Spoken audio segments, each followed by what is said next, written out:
So yeah, as far as using AI to build slides, not quite ready yet. Not quite ready for prime time, as they say. All right, say the clock if you want I guess so. I guess we can let people in. Oh, look, to, so they Discord. don't. There's three. There's three. Sweet. All right. I'm gonna give us about five past anyway, but just want to give everybody a chance to get in. Oh, and this is number four.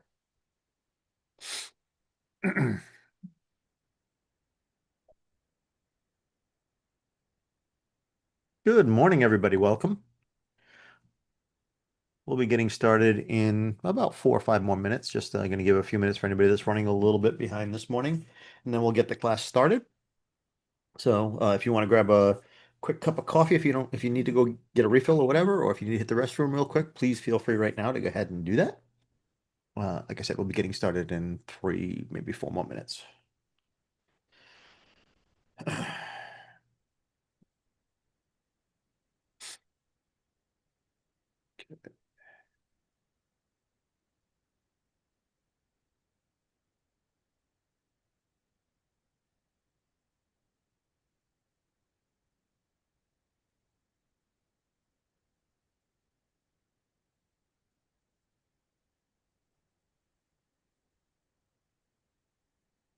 And it feels weird a little, Bob. I'm usually the guy behind the scenes.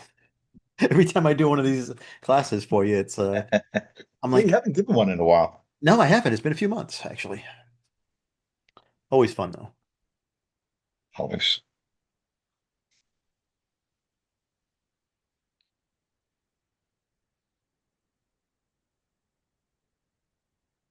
Oh, my auto responder says Robin is out today.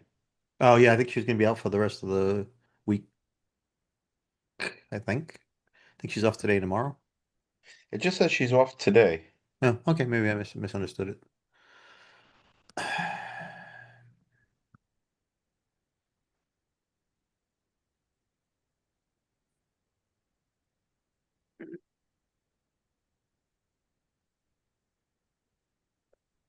All right. Getting there. Give just a minute or two more. We'll be ready to get started.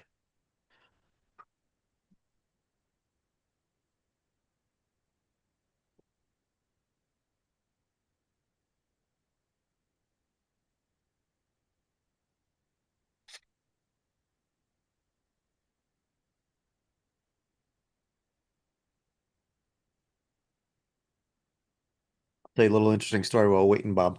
I was going through some of the my slides from doing this in the past, and I Yeah. found a couple of the images of the camera gear that I use that were way out of date. I'm looking, I'm going, oh my gosh, I've been doing this class this long, huh?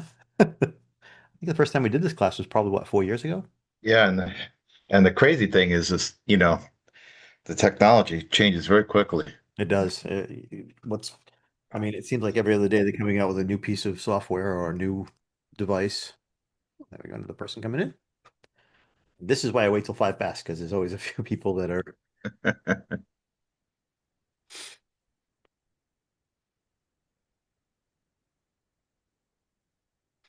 Certainly keep an eye out. Oh yeah, once we get started, yes.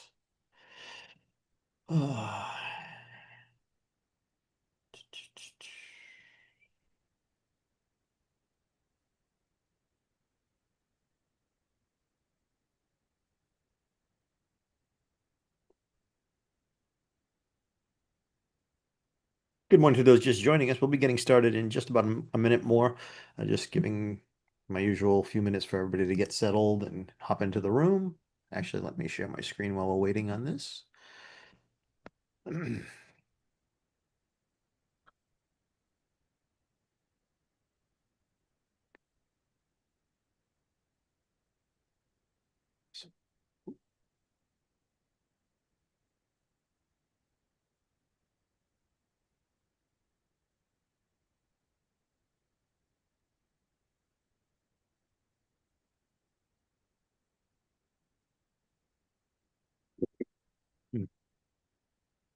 Back in 1 second.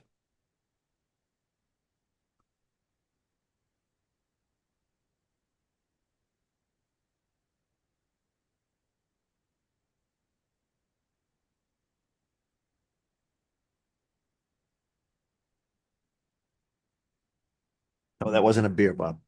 I just realized I needed something to drink, and all I have is iced tea. So, Oh. Ah, secret iced tea? no. Jeez. I think we lost Ben. I don't know where Ben went. Okay, well, we're gonna get started here, and then hopefully Yeah, we. if he comes back in, I'll let him back in.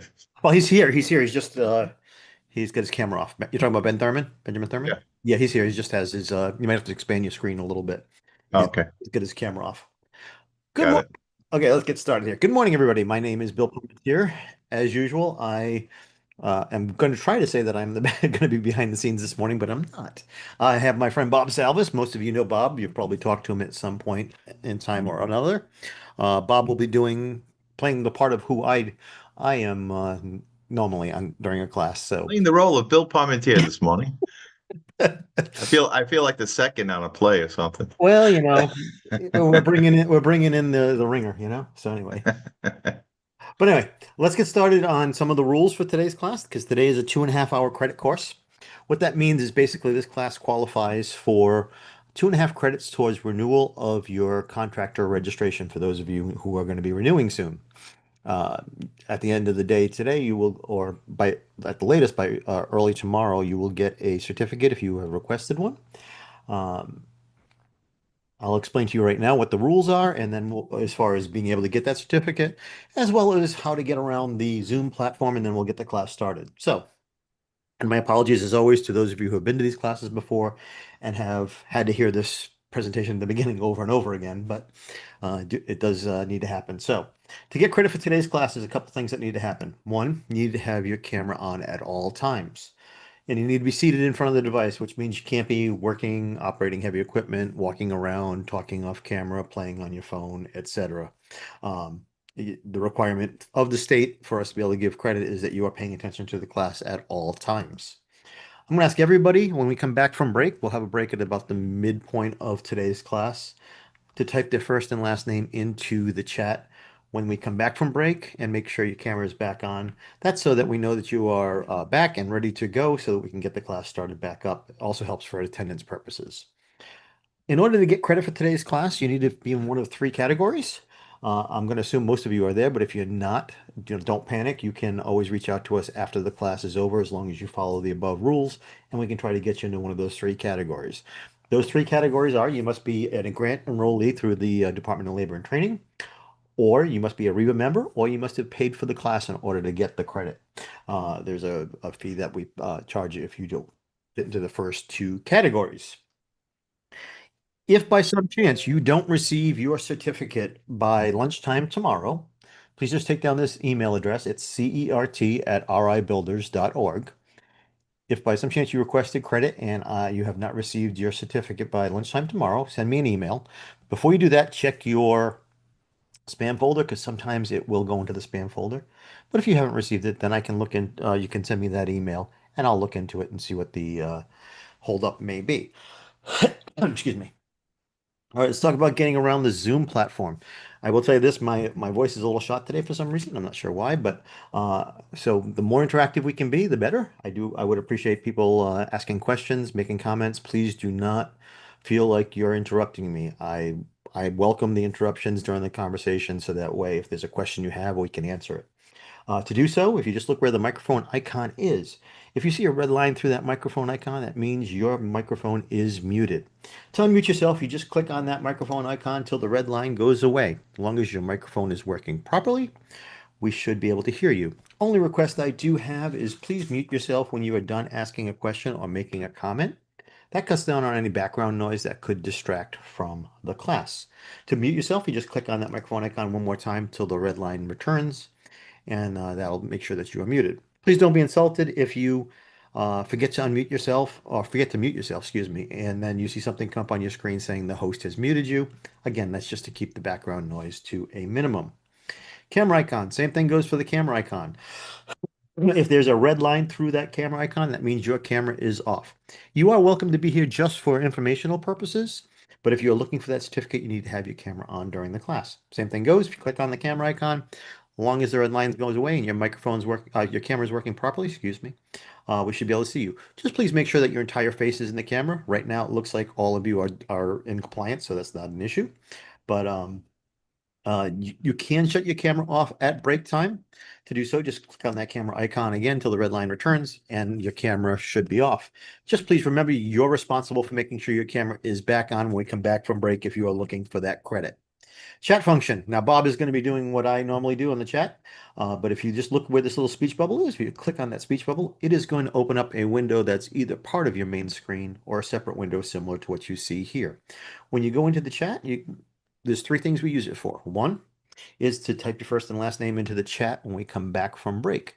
I'm going to ask everybody to go ahead right now and do me a favor and type in your full name, first and last name, and then tell me credit or no credit. That'll allow Bob to be able to write down the information so we know who's asking for credit. Right, Bob? That's right. I'll give everybody 30 seconds or so to do that.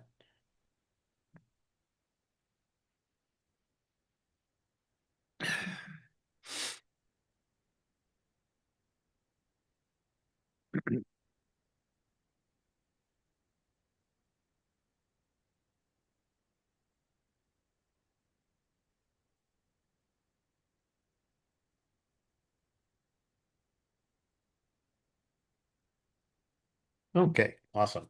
Second thing we use the chat for is if you have a question or a comment that you're uncomfortable or maybe in a situation that's too noisy in your environment, uh, so you don't want to ask it over the microphone, you can type your question into the chat. Bob will be paying attention to that and he can shout out to me when he sees a question and I'll be glad to stop and answer that question. But again, please feel free to unmute yourself if you want to, and you can ask that question that way also.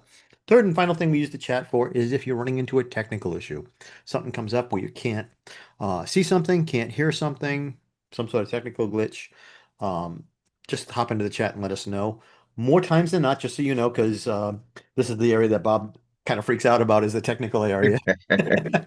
More times than not, if you have a problem where you can't see or can't hear something, the easiest solution is to log out of the class and then log back in, and Bob will be paying attention to make sure uh, that brings you back into the room. So, but again, if you run into a technical issue, please feel free to hop into the chat and let us know. Also, if Bob sees that one of you is doing something you shouldn't be doing and you're looking for that credit, he may hop into the chat and say to you, "Hey, please fix your camera or please turn on your camera," so that way we can ensure that you get your credit. All right, technical issues. As I mentioned a minute ago, the first and best way to tell us is via the chat function. This is going to be a little bit harder today because I'm the only one that has the access to the text number. But if you do run into a problem, I will try to keep an eye on the text and see if I can help you. But the phone number for that is 401-379-9494. If you run into a major issue, text me at that number and I'll do what I can in between conversations. So. Uh, if your video camera feed stops working, we can try to get you onto a secondary device that has a working camera. But if we cannot do so, unfortunately, we cannot give partial credit for the class. You do need to be here for the entirety class with the camera on in order to get that credit. You may have noticed when you came into the room that you saw a notification that says this class is being live streamed to YouTube. Rhode Island Builders Association has its own private YouTube channel. What that means is we have that in order to have replays for you to be able to go back and rewatch any of our classes that are online. Those are available for 7 days from the day of the class. So a little bit later on this afternoon, you will get a link that will allow you for the next week to go back and revisit anything that was talked about during today's class. It does go away after the week, and so please go back and watch that replay within the first week of today, a week from today. Unfortunately, if you do need to leave the class early and we're hoping to get continuing education credits, unfortunately, the recording does not qualify for CEUs. You would have to take a different class at a later time in order to get that credit. So just be aware that that's the case. All right. That's it for that slide piece. So you're gonna have to give me 1 second, folks, because I got to swap to my other slide presentation.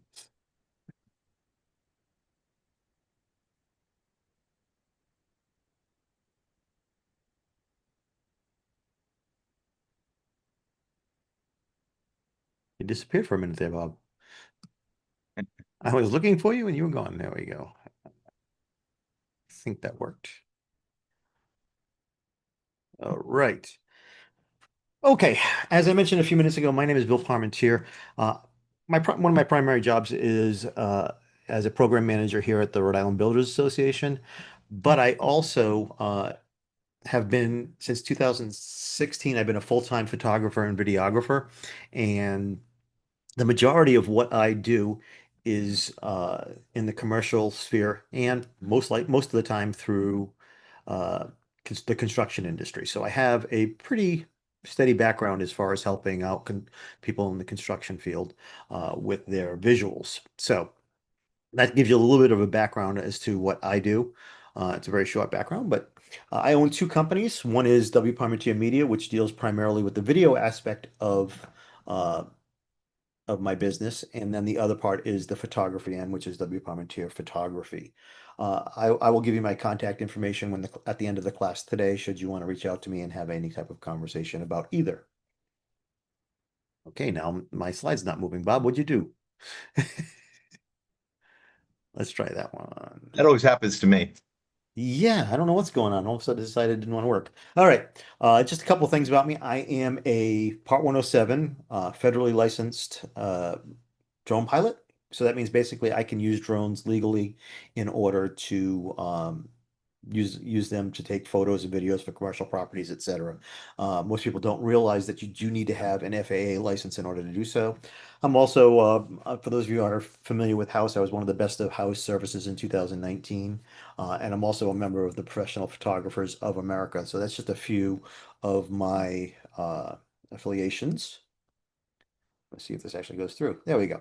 All right, let's get started. Let's before we get into the meat and potatoes of photography and videography, just want to first of all start off with a basic definition. When I talk about visuals, because you're going to hear me a lot during today's class talking about using the word visual. So when I use visual, what I'm talking about is uh, elements in pictures, film, video, etc. So it's a wide-ranging thing, and that can include photographs, slides, charts, any type of visual materials that are going to be used to promote your business. That's what I'm considering visuals. So that'll give you a little bit of an idea of where I'm coming from when I'm talking from that standpoint. There we go. So why do you want to use visuals in your marketing?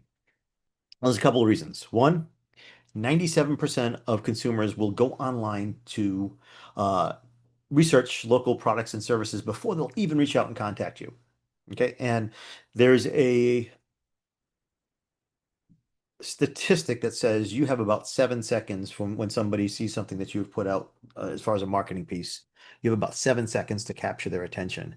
And unfortunately, it takes people a little bit longer to read text. So the best way to capture somebody's attention is through that first 7 seconds with a video or photo.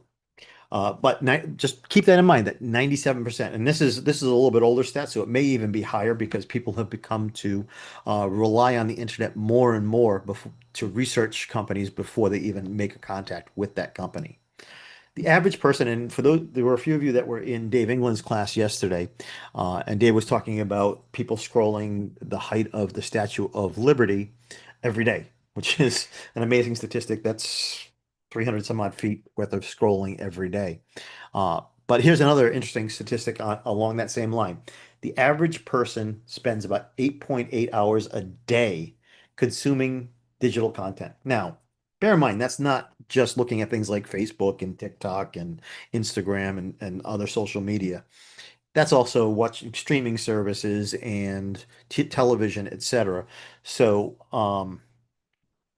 it seems really crazy, but the reality is, think about, how many of you binge watch a TV show in an evening. So, yes, it's still a lot, but the reality is, uh, people are spending more and more time on the digital end of things before they even interact in a human in a uh what do you call it, in real life, so to speak, I guess is the best way to put that. So let's go into the next part of that, which is our brains process visuals 60,000 times faster than text. So in other words, if I took a picture of a cat and then a piece of paper with the word cat written on it, your brain sees the cat, knows exactly what it is long before your brain has actually read the word cat and processed the fact of what a cat is. So keep that in mind. That's when you're trying to capture somebody's attention quickly, the best way to do that is via visuals. It takes 2 times longer for us to recognize and process words also on top of just uh, processing the visual versus the text. And 93% of all human communication is nonverbal. This is one that uh, I've always found very interesting. And I use the example of how many of you here have had a spouse, a girlfriend, a boyfriend, or et cetera, and they've walked into the room and before they've said a word, you can tell if they're upset or happy or sad or whatever the case may be. The reality is our brains are wired to take visual cues. So we know long before anybody's ever said anything, we have a pretty good idea of the situation. Now, obviously, the verbal part is also important, but just keep in mind that 93% of our communication is nonverbal. Also, 50 to 80% of our brain is dedicated to visual processing. Now, obviously, that changes based on certain things, but just keep in mind that the lion's share of what our brain does as far as processing is visual. So just keep that in mind. Okay, so that's great. I can hear you all almost saying, "Okay, this is great, Bill. What does that mean for marketing my business?" Well, visuals in marketing, again, as I mentioned a minute ago, the first thing you're thinking about is the fact that uh, you only have a short period of time to be able to capture somebody's attention. But here's some stats that'll also kind of maybe hopefully make you realize why it's important. Now, again, I get that this stat is older, but again, things are happening at such a fast pace that I would say that this is even higher numbers at this point. As of the end of 2019, 1.2 million online searches per month were done just on the word roofing services, the words roofing services. That's a lot of searches. And that's in the United States, by the way. 1.2 million online searches per month. Internet users average age 16 to 64 spend an average of 7 hours per day online. I'm not sure what that kind of added. I'm not sure where that came from. Kind of weird. We'll skip past that because it's actually the 8.8. That's an old slide, I guess. Video makes up 82% of all internet traffic in 2022. Now, that's a pretty crazy stat. When I first started giving this class about 4 years ago, I was telling people, photography and video, either one works really, really well. Uh, I'm more leaning towards video at this point because of the fact that people are going even further and further into watching videos. For example, how many of you guys have an Instagram account? When Instagram first started, they were known as a photo app where you could share photos, and it still people still use it for photos. But the CEO for Instagram last year, I think it was, said they're no longer a photo app. They're now a photo and video sharing app, and video takes priority now. So just keep that in mind that people are looking more and more to video as far as what they're consuming during the course of their normal day. That's up quite a bit, as you can see, from 73% before the pandemic hit. So obviously, with people being home all the time during the pandemic, they relied more on video. People also like to share videos. Uh, and it's not just cat videos or dog videos or whatever, cute little videos. People like to share them, especially if they're engaging. Their videos are shared 1,200% more than links and text combined. So if it's just a photo, a link, or text, people are less likely to share that as opposed to video. So keep that in mind. 96% of all people have actually watched an explainer video. Do you folks know what an explainer video is? Basically explaining how to do something. That can be in uh, the original explainer videos were more in a cartoon format or a animated format. Nowadays, those explainer videos are becoming more and more how-to kind of videos. So interchangeable. It can be explainer or how-to videos. 96% of people have watched that to learn more about a product or service, but also how to do things. And that's going to come into play a little bit later when we talk about video, how you can use video to market your business. So we'll get back to that in a little bit. Okay, before we get too far into making, the equipment that's used to make visuals and how to actually make those visuals, you need to kind of take a step back for a second and think about uh, where you're going to be using these. Because based on where you're going to use these, you may record a little bit different or take a photo a little bit different. Now, for the commercial industry, LinkedIn is probably the place it's going to go. So if you're doing commercial and residential work, LinkedIn might be the place you want to put some of these visuals up. Instagram's another popular place for people to put those up, as well as Facebook. Those of you who were in Dave's class yesterday, he mentioned the fact that you can work it so you can post to both Facebook and Instagram together. So, because they're owned by the same company, which is Meta. YouTube is a great place for people to, especially contractors, to be able to showcase what they do. And finally, maybe your website. I'm hoping your website's going to have some sort of visuals, and moving video is a great way to add uh, to your website. Now, the reason I say that you need to think about what your end use is because you need to be concerned as to the format in which you're making it. Hopefully you guys can see me on camera in the corner. I'm holding up my phone right now. So I'm going to use two words during the course of this class. One is going to be portrait, and the other is going to be landscape. So if I'm mentioning portrait, that means when you're holding your phone up, similar to what you see in the video. And if I say landscape, that means you're turning it sideways or horizontally. Um, Now for social media, more times than not, you're going to use it in a portrait fashion. So you need to be paying attention to that ahead of time. But if you're using it for your website or YouTube, especially if you're going to do a YouTube video that's longer than 2 or 3 minutes, more than likely you're going to be shooting in that landscape mode so that you have a wider aspect ratio. But again, we'll go into that a little bit more in a few moments. So what type of visuals should you use? There are three common types of visuals. This is not all encompassing, but just to give you a couple ideas on the types of visuals you can use. One is your traditional camera, which would be traditional photography, just still images that you can post on your website, post on social media, etc. Second one is video. As I mentioned, video has become much more prevalent over the last few years. So something to think about from there. And then you can also use what's called mixed media, where we'll take a photo or a video and add some sort of graphics or text with that. That takes a little bit more technical expertise to do, but it is something you can do with a little bit of practice. So just kind of keep that in mind too. All right, let's get into the gear piece of this whole thing. Actually, I should stop before we go too far. Does anybody have any questions on anything I've talked about as far as the definition of visuals and how we should be thinking about using them? Any questions? Nothing in the chat, Bill. Nothing in the chat? Awesome. I just figured seeing I'd finish that little section there, I'd ask real quick. All right, let's talk about gear. That's one of the questions I get a lot. Now, uh, you can go really high end on gear, or you can go very simple with gear. I do a class that I think I'm doing it in October, if I'm not mistaken, which is on smartphone photography and videography, where I'm going to talk specifically about how to use your smartphone for marketing your business. Oh, do you remember the date on that class? Is it off the top of your head? I know I'm catching you off guard. Sorry. Got to make him look it up. But anyway, if you're interested in learning how to use just your smartphone uh, for your business to market your business, I will show you in that class. So please feel free to reach out to Bob or myself after the class, and we can make sure we get you signed up for that class. But today I'm going to kind of give you an overall. October 7, Bill. October 7th. Thank you, sir. Appreciate it. So a few more weeks we'll be doing that class.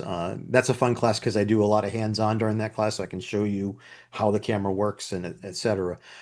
So keep in mind if you want to do that, reach out to us and we can sign up. But let's talk about the gear that is available for you to use, and then we can go from there. So first thing, why are we not going forward again? Something happened. There we go. I would like to suggest a book to you all if you are looking to get a little bit more into smartphone photography. This is a little bit older book, so it's a little dated, but it's still a really great book. It's called The Best Camera is the One That's With You, and it's about how to use your smartphone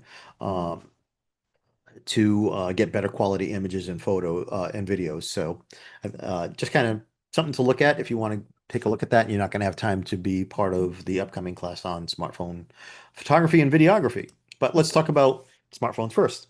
Why would you want to use a smartphone? Well, a couple of reasons. One, it's easily accessible because everybody has a phone nowadays on them.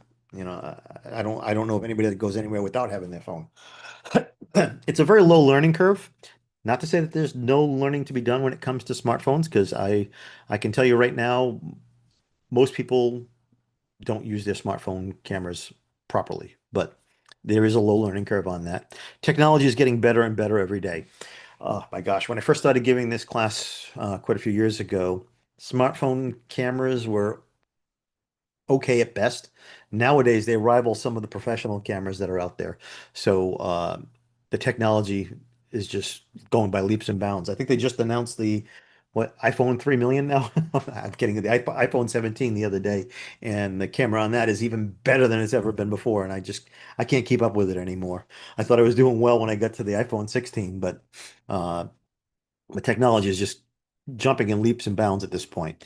And they're capable of really good images with just a little bit of practice and a little bit of knowledge on how to use them. I will say this, there are some apps for your phone that give you much better quality imagery than just using the actual camera app that is on your phone. Again, stay tuned. Join us for the other class, and I'll go over that at that point. Point and shoot cameras. Do people still remember point and shoot cameras? There's not too many people that use those anymore. But actually, surprisingly enough, point and shoot cameras uh, are coming back with the younger generation, believe it or not. They're all into this retro style stuff. It started with film cameras. Now they're going back to point and shoots. Now, the nice thing about a point and shoot is it's inexpensive. It allows you to zoom a lot better than you can with your smartphone. Only drawback, it does have a non-removable lens, so you can't change what they call the focal length of the lens beyond what is available in that built-in lens. You get really good quality images. The learning curve is not much worse than operating your smartphone, so it's definitely something you could still think about. Uh, more and more more and more you're seeing people that are using the point and shoots just for quick snapshots of something as opposed to making higher end images. Then, of course, there's the DSLR, which is stands for Digital Single Lens Reflex, which is a name that you don't really need to know too much about other than to know it's a fancy way of saying that it's a camera that has a removable lens that you can change and make different uh, size widths and lengths of focal distances. So now I will say this you can get really expensive. Some of these DSLR cameras can go for five, six, $7,000 and higher, but you can get some good inexpensive DSLRs for around the $500 to $800 range. And then, of course, you have to buy extra lenses and things like that. The great thing about the removable lens is it gives you a lot more creative options. So you can actually do much more wide angle shots and zoom in shots to get much tighter shots. And uh, you don't sacrifice resolution. That's one of the unfortunate problems with smartphones is the digital zoom that they use when you pinch out. Most of you have probably done that before. When you get ready to take a picture and you want to zoom in, you pinch out so that it zooms in on the on whatever it is that you're trying to take a picture of. When you do that digitally through the computer that's inside the phone, you do lose resolution, which basically is your sharpness, how sharp the photo is. So it'll become pixelated or slightly blurry if you're zooming in too far. So that's where the advantage of a DSLR is going to be helpful for you. Um, so now I will say these are one of the best qualities of all cameras that are out there right now. Smartphones are starting to rival that, but that is the case currently. Action cameras. This is one of the most unutilized things that I think contractors should be using, but don't use. Reason I say that is it's a great way to put something, you can have something in your pocket. It's, for the most part, almost indestructible, these cameras, because they can be dropped in water, sit out in the rain, the whole nine yards. They're just really tough from a standpoint of holding up. And they're extremely portable because you can put them in your pocket. Uh, Most people know GoPro as the big name in action cameras. What they mean by action cameras is they have things built within them that have stability options so you can attach them to vehicles or construction equipment, and it doesn't look super shaky every time you're taking a video or a photo. So, great thing about that is that they're portable, waterproof. They're great for movement doing a lot of, connecting to things that have a lot of movement. They're also great for hyperlapse photography. Now, for people who don't know what hyperlapse is, you probably have seen it before, you just don't know it by the name. Hyperlapse is when the camera takes a photograph at certain intervals. It could be 5 seconds up to 10 minutes or an hour even. And then what it does at the end of taking a series of photographs, it stitches it into a video that just basically shows each one of those pictures in the form of a video. So you'll see things move very quickly, but it's a great way to show a process that may take, let's say it takes a couple of days or a couple of weeks. You can show that whole process within a couple of minutes on a hyperlapse video. So it can also be used for slow-mo and traditional video, excuse me. So you can use that to just do regular old video. And again, the quality on these devices are also jumping by leaps and bounds every day. So action cameras are a great way to capture the day-to-day stuff in your business. Another great thing, and this was a gimmick. 2 years ago, I would have told you, 3 years ago, I would have told you this next one is a gimmick, which is a 360 camera. I've since changed my mind on it because I've seen it used very well in the industry. And what a 360 camera is it's a camera that has lenses on both sides of the camera. What that means is it's taking a full 360 view of its surroundings. Now, in the past, I would have told you that one of the drawbacks to 360 cameras is that they can be the video that output that you get can be slightly distorted. That's still true to an extent, but a lot of the software that is now built into these cameras compensates for that. The really cool thing about that on Facebook, and I believe Instagram still does that, is they allow you the ability to put 360 photos and videos on posts. So basically, with a swipe of your finger, you can see a 360 view of whatever was taken with that camera. Um, can also be used for rough measurements. Well, what do I mean by that? Um, uh, Matterport, which is a big company out there, there's a couple other ones that are out there right now, are made to be used with 360 cameras where you can actually do 360 images of the entire site by taking a series of images and it stitches it all together into um, into one big walkthrough type video. I will show you an example of that a little bit later, hopefully, if we have enough time.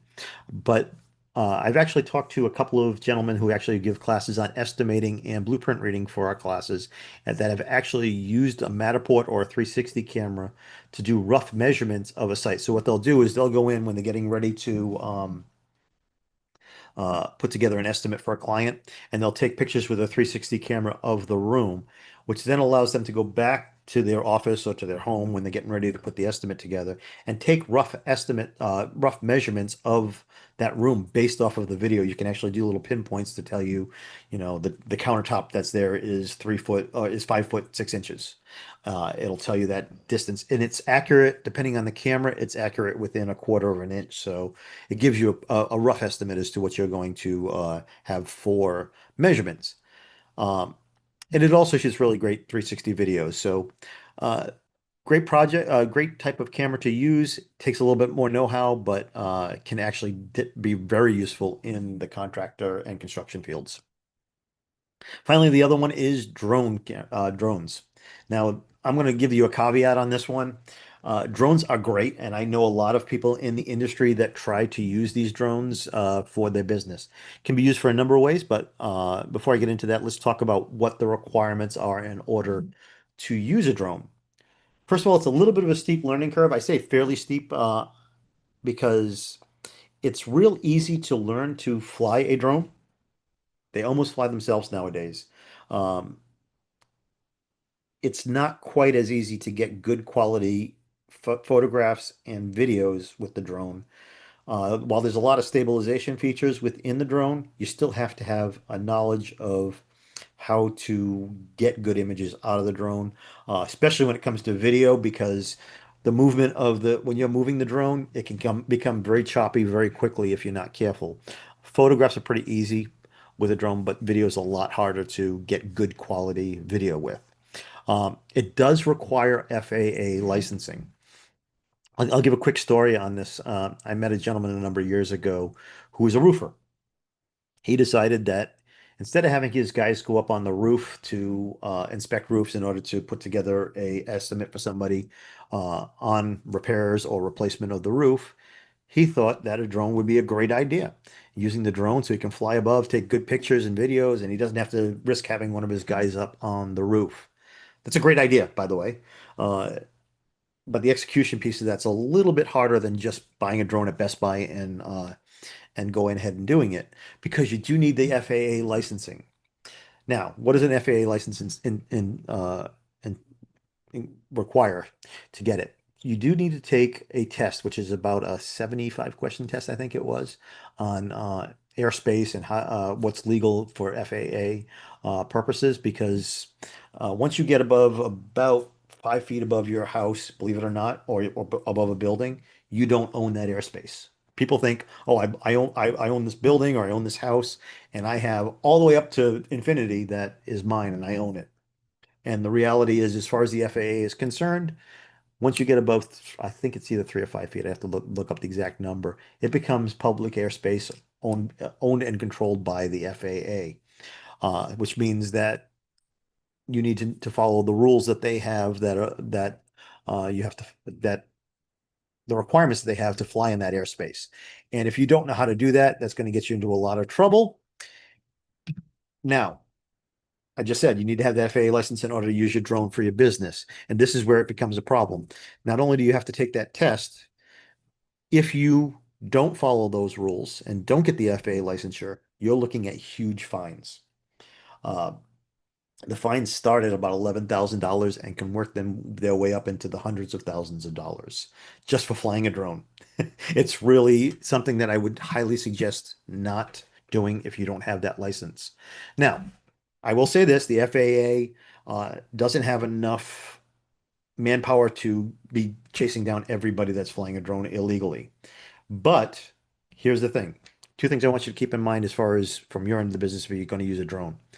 One is if you get into an accident, the FAA will find out about it at that point. So if you hit a power line and knock out a transformer, or if you do damage to a house or anything like, or God forbid, hit somebody else and injure them, the FAA will find out about it. Then those fines will go into play.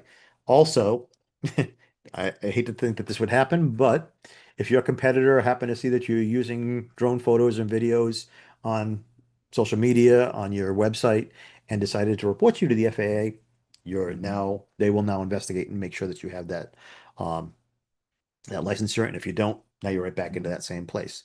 Second part of this that people don't realize is not only do you need to have that FAA license, you also need to be insured. Now, most of you are going to say, well, I'm a contractor in the state of Rhode Island. I'm required to have $500,000 in liability insurance. Guess what? That insurance does not cover drones. There's an actual drone insurance policy that you have to get. Uh, it, it's totally separate, and actually, quite honestly, in some cases it's more expensive than your regular liability insurance because of the danger of it. I tell people basically drones are like flying uh, a flying weed whacker. Basically, if you're not careful, it could seriously hurt somebody. And if you don't have that proper insurance, you're going to be in a world of hurt should somebody get hurt or property get damaged. Great thing about drones is they give you unique angles that years ago we would have had to hire a helicopter pilot and get a photographer up in the air to get those views. Those days are gone now. You can do it real easy with a drone that is in the range of $2,000 to $3,000, some even lower than that. Some of the smaller drones nowadays that have pretty good quality imagery can be $400 or $500. Um, and again, the newer drones have amazing features and almost fly themselves at this point. And then, of course, now we're going to talk about the video aspect of things, just so you have an understanding of the type of devices that are available for video. One is the traditional camcorder. Believe it or not, they still make camcorders. I actually have a 4K camcorder that I will use from time to time. It still gives good quality imagery. Great thing about it is it's inexpensive. It allows for zooming and better quality. Again, similar to the point and shoot cameras, most camcorders do not have a removable lens, but you still have a pretty good quality video without much of a learning curve. I will say this, that has diminished quite a bit now because smartphones have in my opinion, taken over from a standpoint of getting much better quality video than a camcorder, or at least equivalent. So there's really not a lot of need to use a camcorder nowadays unless you just want the ability to be able to have your phone separate so you're not being interrupted while you're trying to uh, record something by phone calls or pop-ups or whatever the case may be on your phone. Excuse me. One of my favorite tools, and I've started using this more and more often for videos, is the Osmo Pocket 3. This just came out at the about the midpoint of last year, this Pocket 3, and I have used this thing extensively for the last 6 months, I'd say. Uh, I will say this, for those of you who may not know, with a lot of the tariffs and things that are coming in, uh, and this company is DJI, which also makes a lot of drones.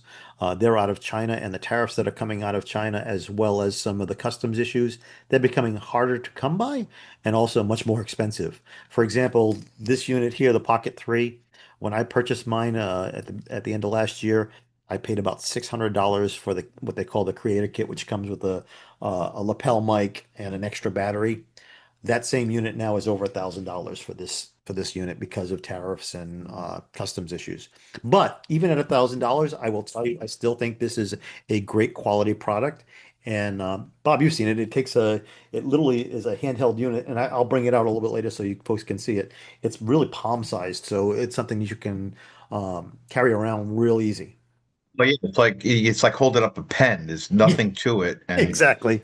the thing takes amazing videos. And the great thing about it is it has a wireless lapel mic, so you get quality audio that you would not believe. And that's something you can't quite do as easily with a smartphone, though you can buy external microphones that'll attach to your smartphone.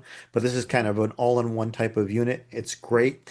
It's awesome for doing walkthroughs because it's a stabilized camera as well. So basically, it's what they call a gimbal.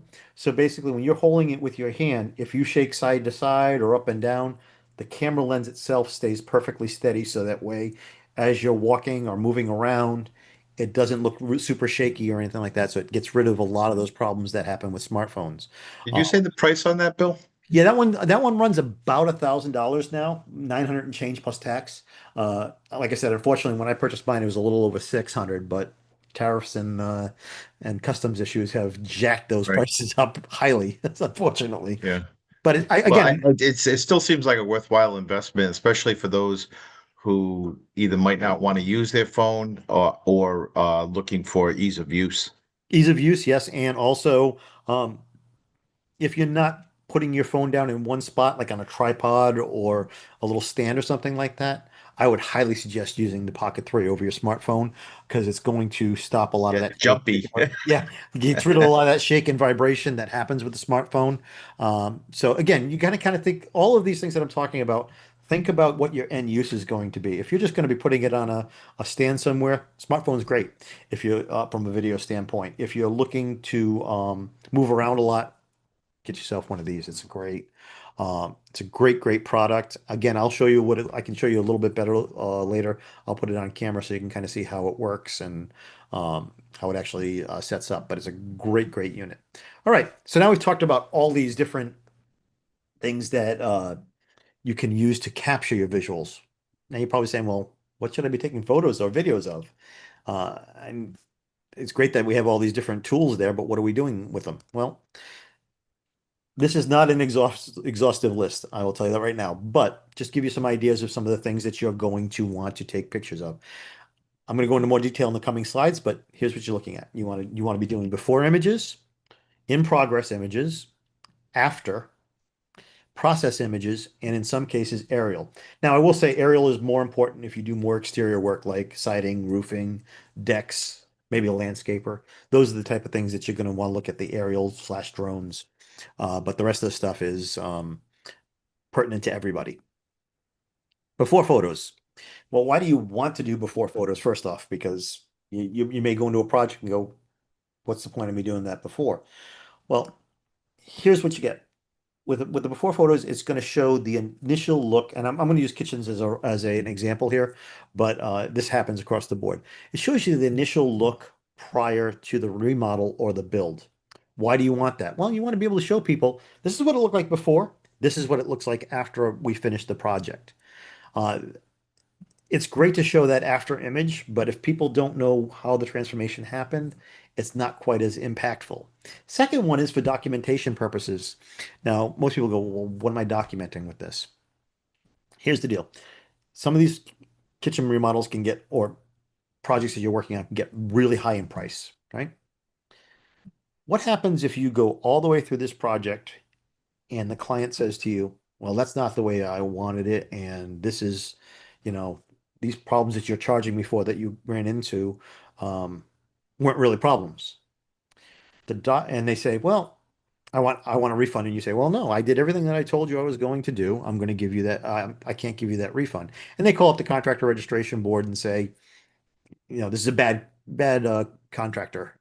And the contractor registration board reaches out to you and says, give us your side of the story. How important do you think those documentation photos are going to be at that point, where you can show every step of the process as you go? That's going to protect you in the long term. I tell people you got your smartphone on you all the time. When you go into every section of the process, you should be taking tons of photos and maybe even some video for documentation purposes.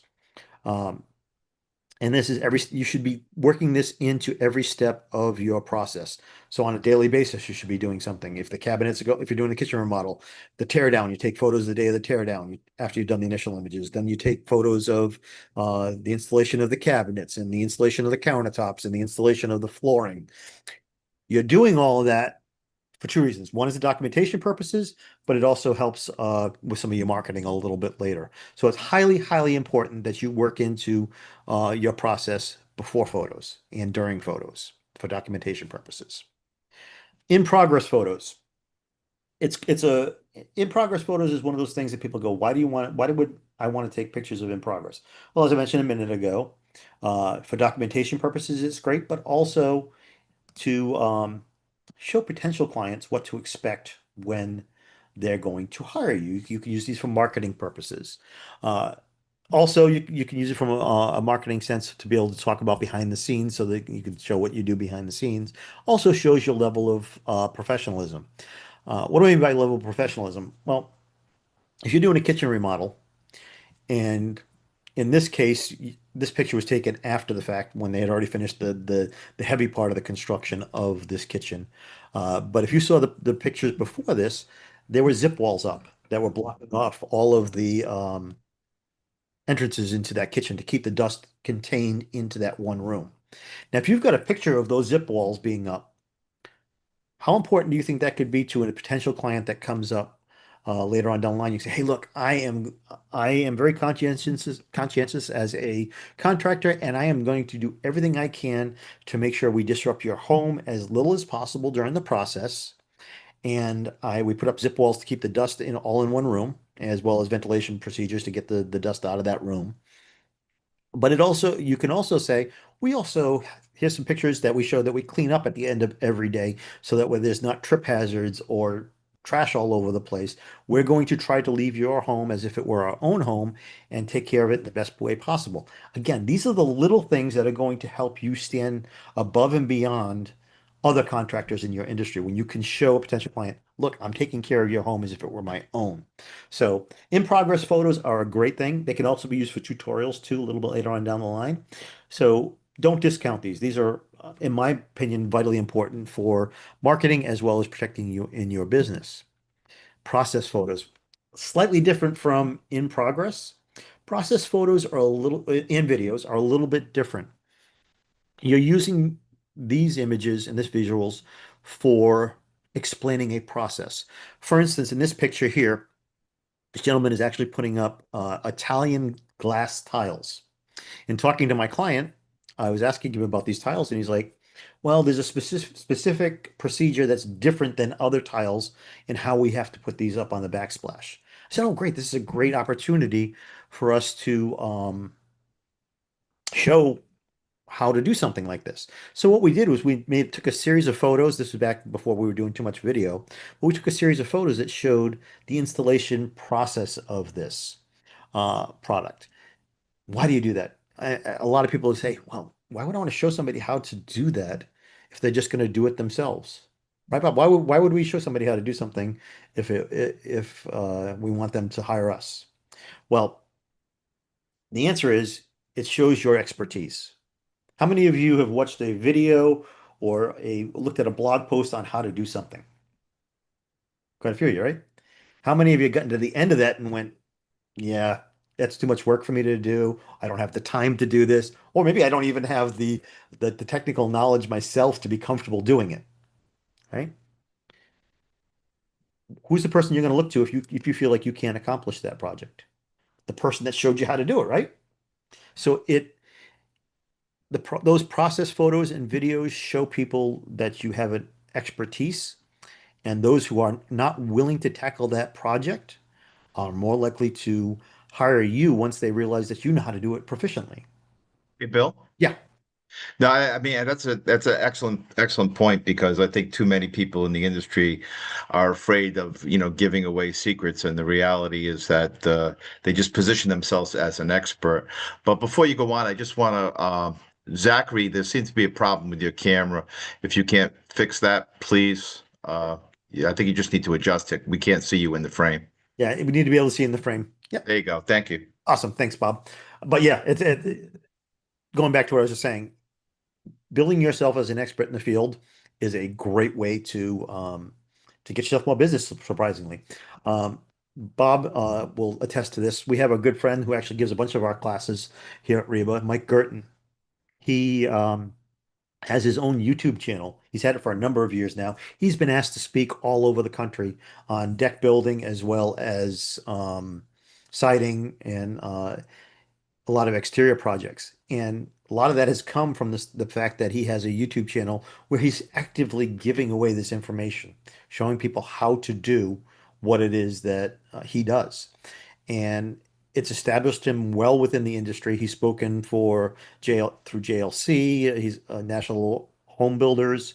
He's had those opportunities because he has that expertise and is willing to tell people how to do it. So just kind of keep that in mind. This is a thing that if you can find the time to do it, is definitely worth your time and energy. After photos and videos. This is one's pretty common sense for most people.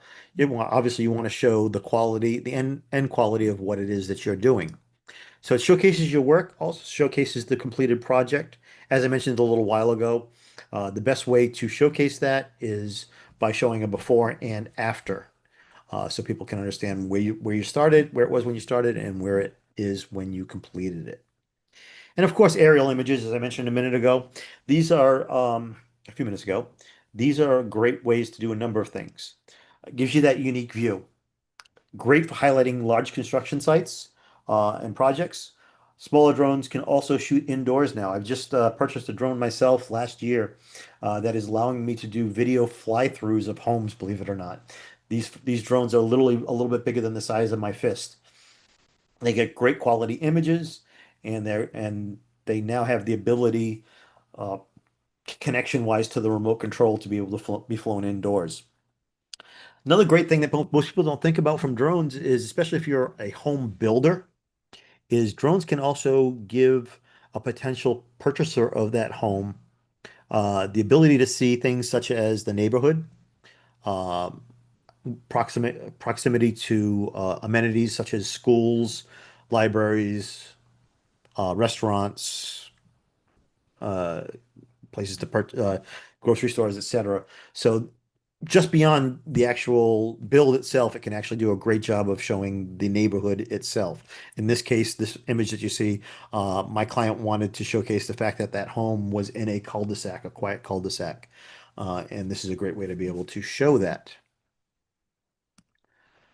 All right, so we're going to get into text. I'm teaching you some of the tips and tricks that you can use, and I'll go over that in a little bit, but just keep in mind that there are going to be tips and tricks that you can use to get through your visuals a little bit easier.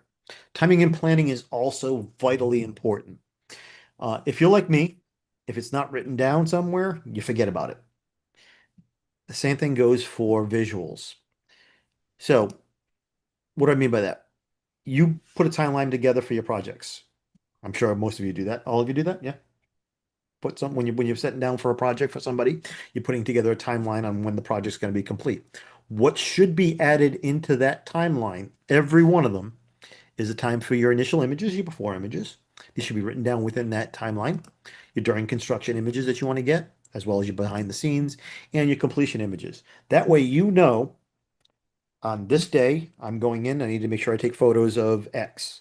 On this day, I gotta go in, I want to take a video of Y, so on and so forth. That way you don't forget. Because the worst thing that could happen is for you to get complete three-quarters of the way through the project or even completed with the project and went, oh, I forgot to take those before photos. A little late at that point. Nothing you're going to do to get those before photos. Maybe you can find something on an MLS listing or something, but the reality is once that moment is gone, it's gone. Especially with the how-to. If you wanted to show how, in the case of the glass tiles I was talking about, if you want to show somebody how to do it, tiles are already up. A little late to be showing people how to do that. So write that down as part of your process because that's going to be important to make sure that you get it done properly. All right, let's talk about some of the things that you need to keep in mind when you're doing any type of visuals. First thing is lighting. Now, I will tell you for the average person that does not have a lot of expertise when it comes to using a camera, best thing you can do is use natural light if at all possible. What I mean by natural light is sunlight. So if you're in a room that has a lot of light because it has tons of windows, you're golden, you're ready to go. Sometimes it will happen that you cannot do it, but if at all possible, try to use that natural light because that's going to save you trying to figure out how to keep things looking as natural as possible. If you can do it, keep the interior light as low as possible. Reason I say that is cameras have gotten better, but you can sometimes see if you have what they call mixed light. Um, Natural light is very warm. What I mean by that, it's got a more of a yellowish tint to it, whereas lighting that is from man-made products such as fluorescents, LED lights, etc., has more of a bluish tone to it, and it can throw off the picture. Your eyes will look at it if you see part of the room that's more yellowish and part of the room that's more bluish. It throws you off, and you know there's something wrong with doesn't quite look right about the image, but you can't quite tell why. It's usually because that's the case. Try to avoid shooting directly at a window. This is not as important as it used to be because cameras have gotten a lot better in distinguishing that light. But I'm sure some of you have seen this, and I actually see this a lot with cameras that people are using to come onto these classes with. If you set up a camera where you have a window behind you, a lot of times what will happen is you'll see perfectly exposed window, so you can see everything outside the window, but the person that's in front of that window is like a giant shadow or a silhouette. That's because the camera is trying to expose for that window, what's outside that window, versus the person that's right in front of the camera. Same thing goes for, let's use the kitchen analogy. You're doing a kitchen remodel. If you're shooting directly at a window, say a sink or whatnot, if you don't know how to properly expose, you may have a really great look of what's outside that window, but you're not going to be able to see any of the details in the picture of that sink and the remodel that you did. So keep that in mind that that's really important that you're keeping track of how you're shooting. Again, cameras have gotten a lot better, so it's less likely to happen that for that to happen, but it can still happen in certain situations. So keep that in mind. Composition. This is another thing that I see uh, misused or not understood enough. Composition is highly important when you're taking a photo. Um, from a visual standpoint, it's going to make the photo or the video look much more interesting. So here's a couple things you want to keep in mind as far as composition. What I mean, composition is how you actually set up the photo or the video itself. First thing that is important is camera height. You should always try to keep the camera at eye level. So if you're going to put it on a tripod or a stand or a countertop, try to make sure the lens of that whatever device you're using to capture is at eye level because we naturally look at things from eye level. And if you shoot things from too low of an angle or too high of an angle, it's highly noticeable. and can be distracting from the shot. So always try to shoot at eye level, excuse me. Also, try to shoot into a corner of a room. You should always be taking into account, if you're shooting a room, two walls. Reason being is it gives more dimension to the photo or the image. When you're shooting at one wall, everything looks very flat, so it looks very two-dimensional. And you can kind of trick the eye by shooting into a corner, so our eyes automatically know that when you're shooting into that corner, that it gives much more of a 3D look. Even though it's not 3D, our minds can compensate for that and understand the space within the room. So definitely keep that in mind when you are shooting. Also, staging room. Now, does everybody know what staging means? Staging is basically making the room look the way you want it to look, so that way it looks the best. So, what do I mean by staging the room? Well, I always tell people when you're getting ready to take any types of photo or video, the first thing you want to do is make sure that you are doing it right as the project is complete. For from a standpoint of that completion photo. So that way the room is staged to the best possible angles and lighting and making sure things are not all over the place. Uh, I've had a number of clients that in the past have gone and um, said, okay, I'm going to do the after photos myself. I'll get those for you. But then they tell their client, we'll be back. We finished the project. Here's your kitchen, Mr. or Mrs. Homeowner. I'll be back in a week to shoot the photos. Well, they come back in a week. Now there's a dish strainer on the counter, on the edge of the sink. There's sponges and cleaning stuff and towels hanging off of things. Those are all distractions. Now you've got to go and remove all those to take a good quality image of the um, completed project. Whereas if you do it right after the project is done, the homeowner hasn't had a chance to add all those little knickknack stuff that they would put into that room or the stuff that they use on a regular basis. So now you don't have to worry about staging that. Now, I will say this, should you be in a situation where, oh my gosh, I wanted to do that, I forgot to do it, and now the customer has already done all this stuff, but I still want to go back and take those photos. I'll give you a little suggestion on how to make that as easy as possible. What you want to do is when you go there and you say, okay, this is the day that I'm going to do the final photos or video, you go into the room, take a picture of the room as you see it, right? Then go through the entire room and remove anything that you don't want in the image, dish towels, strainers, etc. Take those out of the image, do all your video and your photos that you want to do. Now you've got that initial photo that you took when you walked back in to make sure you put everything back where you started. So that way you're not putting your customer into the place of having to clean up after you. It's just a little step that helps make you a little bit more professional and um, keeps you from having to just inconvenience your customer. Now, I don't know why this keeps saying welcome to the marketing camp. I've closed that out a number of times, but we'll skip that because I am I don't know what happened there, Bob. This thing does this to me every time. I've deleted. Maybe now's a good time to mention that we have the marketing summit coming up. There you go. That's what it was there for, Bob. Yeah, we use it. We could use that as a segue, right? The marketing. For those of you who attended today's class and or yesterday's class, we have the marketing summit coming up at Reba on the 25th of this month, and it's going to be several marketing experts who have the are presenting on different topics related to growing your business. So certainly something to consider there. It's going to be at Reba. It's free of charge if you're in the grant or a member, as all of you are. And it's Reba's even buying pizza, Bill. So Yeah, hey, I know it's great. And we're gonna have what, just come on five? out and have pizza with us. How You many know, speakers? we gotta be there anyway. Exactly. How many speakers do we have that day? Four or five? What's that? How many speakers do we have that day? Uh, Five, I think. Yeah, I Yeah. think it's five. So I mentioned this yesterday to those of you in the class yesterday. You're going to get a soup to nuts on marketing. I mean, everything from social media to photography and videography. Help me out here, Bob. I don't want to miss anything. Uh, print marketing. Just general overview of marketing. Bill, while I'm talking here, Zachary, you're still continuing to have problems with your camera. If that's not resolved, you've already been given multiple warnings. You're not going to be able to qualify for the certificate.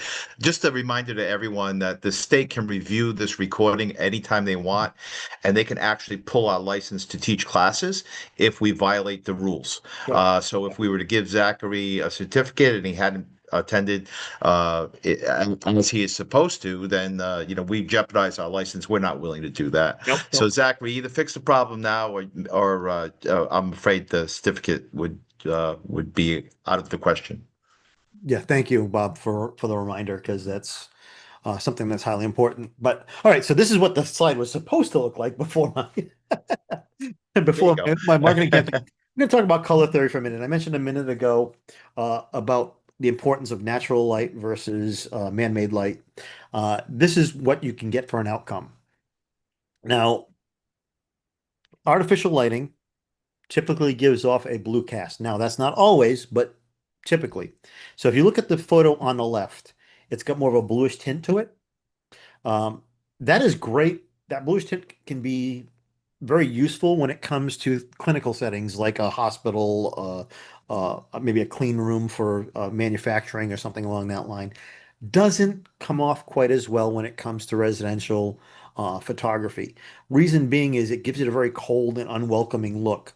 Whereas if you look at the warm, which is on the right-hand side, which is primarily used with, even though I had some lights on in that room, I set it up so that it was primarily hitting the natural lighting that was coming in from the slider and the window. You will see a little bit of bluish tint, but for the most part, uh, that orange or warm color gives a more welcoming look to it.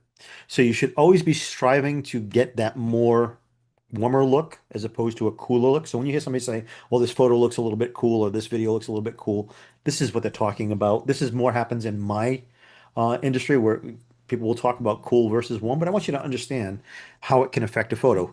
If you notice, those are the exact same photos. It's taken from the exact spot, same thing. One was taken properly, one was not taken properly, and you can see the difference. Now, I don't know about you, but for me, that the kitchen on the right is the one that I am more attracted to that as opposed to the one on the left. So keep that in mind when you're doing that. Color theory is important from the standpoint of you want it to match the use that you're going to have. The other thing people will do in the color theory vein is also talking about uh, matching your color scheme that you have for your branding. So a lot of cases they'll try to get colors in the room to match with the type of brand that colors that they currently have. I'm not going to get down that road too far because that's more of a graphic design type of setup, but just know that uh, I will take into account when I'm photographing for somebody their brand colors. All right. As I mentioned a minute ago, it's always good to have before and after photos. I'm going to give you two photos here. One is the before and one is the after. Why am I showing you these before and afters? One reason is because obviously we want to be able to show what it looks like before the project was done and then after the project was done. But I also want you to take notice of two things. Now, obviously these two photos were taken, one was taken in a portrait, the one on the left was taken in a portrait style, and the one on the right was taken in a landscape style, as I mentioned a little while ago. But if you'll notice, they were both taken from pretty much the same spot in the room for the most part. Why do you want to do that? Well, if you notice, there's a another room, like a living area that's through the back end of the photo. If I were to stand on that opposite end on one photo and then stand where the picture was taken in this one, uh, and then try to do a before and after, your eyes aren't going to go, are those two different rooms? By shooting in the exact same spot or as close as possible for the before and after, it allows your eyes to understand, oh, it is the same room now. If you're taking it from two different angles, it's going to confuse your viewer. So it's highly important to make sure that you're shooting from the same angles when you get ready to shoot your before and after. If you want to take it a step further, before, during, and after are a great way to do that. So here's a before photo. Now I will say this one was one where my client unfortunately forgot to take the before photos. We ended up having to pull an MLS listing of what the kitchen looked like prior to the remodel, and we didn't do that until after the project. So the angles are slightly off, but still you can get a pretty good idea. During, why are you showing the during? Again, as I mentioned a little while ago, it shows people your professionalism as well as what to expect when the project is going on. Again, same kitchen. And then, of course, your after photo. We were primarily looking at the cabinetry to make sure that that was the focus along with the countertops. So as you see, it's much more impactful when you can see the before, the during, and the after to do that. Also, don't discount the behind the scenes. This is the kind of stuff that is going to help you stand apart from your other clients when it comes from your other competitors when it comes to marketing. One is showing how you do things. Now, this one you look at it and go, well, why would I want to show a client how we're doing something? Well, if you notice, this is a wet saw. And if you also notice, there's a plastic tent that is around that wet saw. My client used this photo to be able to show to his clients, again, his professionalism and the fact that he cares about his people's house, his clients' houses. This was during the winter, so obviously it was not conducive to being outside cutting tile. So he had this plastic tent that he had put up in a little room off of the kitchen. And we use that to show, hey, look, if we're doing a tile job for you and we have to do it inside, we're going to make sure that we keep the mess to a minimum. So that tent kept water spray from going over walls and floors and et cetera. So we use that for marketing to show that he's taking care of your house the way it should be taken care of. This is one of my favorite photos from a shoot, and this is not what you would think it would be. We were shooting that same kitchen you saw in a few previous photos. And he didn't put the windows in this kitchen. The windows were already there and ready to go. We were getting ready to do some shots of the sink and a couple of other things. And gentleman's name is Bob. Bob says to me, "Hold on a minute. I got to go outside." I said, "Okay. Why?" He said, "I'll be back in a minute." He said, "Don't do anything until I get back." I said, "Okay." All of a sudden, I look over at the window and I see a ladder come up and I see him pop up with a bottle of Windex and cleaning paper towels. And he starts cleaning the window. And I went, "Oh, that's pretty cool." So I took a picture as he was doing that. He comes back around and comes back into the house, and I'm, "Hey Bob, why were you doing that?" He goes, "Well, my client just spent a lot of money on this kitchen, and they're going to be doing a lot of stuff, cooking and whatnot, cleaning, using the sink. I want them to be able to look out the beautiful window and see the beautiful view that's outside the window while they're doing dishes." And I just happened to notice there were a couple of streaks on the window, and I wanted to clean that up so that my client could enjoy being at their sink as much as they can when they're cleaning up and be able to see that beautiful view. That's the little things that sets you above and beyond what other contractors do. So he was able to use this for marketing to say, "Hey, look, I want to make sure this experience is as enjoyable as possible for you." I know I only have a few more slides. I know we're getting close to break time. I apologize. If anybody needs to hit the bathroom real quick, we can do that now. Or if you want to wait, just give me two more slides or so, I think, two or three more slides, and we can get you to the break. Is that okay? I just realized how far we were getting into things here. Yep. Aerial, Let's do again, 995 South Pawtucket and US 6 West Front. what was that? Sorry, Bill. Like we're doing directions now. All right. So again, aerial drones. This is another thing of what I've done in the past. This was for a client that had built a home and they wanted to show the proximity to the water. So that's some of the things you can do with drones. Also, again, as I showed earlier, showing you the neighborhood in which those houses are built. And it can also be used for larger construction projects. I know most of you are going to be doing residential work, but this can also be used when it comes to commercial projects. Also can be used in interior, as I mentioned before. This is from a boathouse that was built in Somerset a number of years ago, and I was asked to actually fly inside the building to document them pouring the concrete flooring in. All right. So what sizes should we be using for our photos and our videos? If this is primarily for social media, just to give you an idea. And what I mean by pixels is it's the size of the actual image. Images are now measured in pixel sizes. So where you see the Instagram size that it says 1080 by 1080, 1080 is what you hear when somebody says, "Well, I've got a high definition TV set that's shot with 1080 by 720, I think it is." 1080 is a square, so that's what, but these are the suggested image guidelines for each type of image depending on where you're using it. Facebook likes 1200 by 628, Twitter likes 900 by 450, Instagram likes the square, which is 1080 by 1080, LinkedIn's 1350 by 440. For those of you who use Pinterest, it's really adjustable on that end. Snapchat, people aren't using Snapchat and Tumblr quite as much as anymore, but they are there if you do need it. I will say this also, if you would like copies of any of the slides, feel free. I'll be glad to send you out a PDF version of the slide information. Just reach out to me at that point. All right, I think we're at a good point right now, Bob, to take a break. Um, why don't we do 15 minutes? So it's 9:20 now. Let's have everybody back at 9:35. Okay, 9:35. Guys, really important that you be back with your camera on by 9:35. Everybody's doing great so far, so let's not put us in a position where we have to defend you to the state. Something silly. It's always a plus. I Yeah. should open up more. If there's any questions, I can hang around for a couple minutes. If you have any questions on anything I've talked about already, you're free to go to break. We'll have everybody back at 9:35, but I'll stay for like the next couple of minutes. Should there be any questions, just feel free to unmute yourself and ask those questions. All right. So 9:35 it is. Thanks, Bill. Thank you, Bob.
Everybody, about 2 minute warning. We'll get started back up in about 2 minutes. I have 9:33. We'll see everybody at 9:35.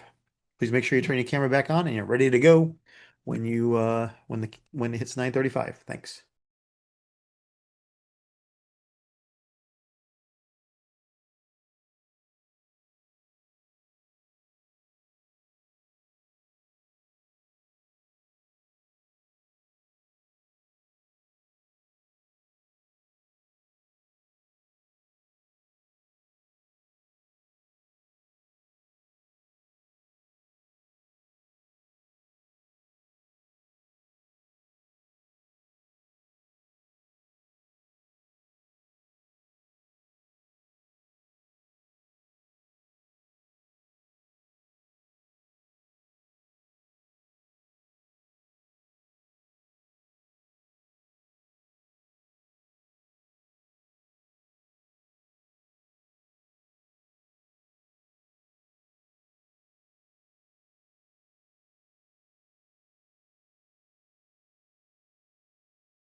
Okay, I got 9:35, Bill. I guess is that time, huh?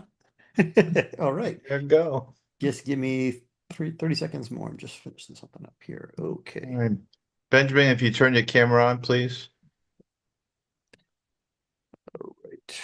Share screen. All right. Hopefully everybody can see that now.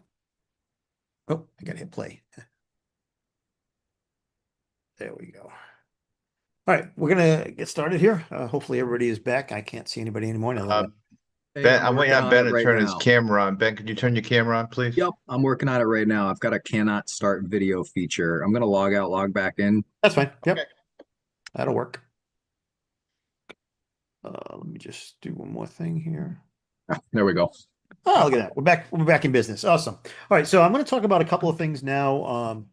The last part of this class about how to use your smartphone a little bit. Again, I'm going to go into much more detail in the upcoming class in October, but I'm just going to show off a couple of apps that I use on a fairly regular basis that you can use on your phone that will help you to get better quality images to begin with. So one of my favorite ones is Snapseed. Now, all of these should be able to be found in your app store on whatever device it is. If you're on an Android device, it's usually the Android store or Google Play. You can pull it up off of.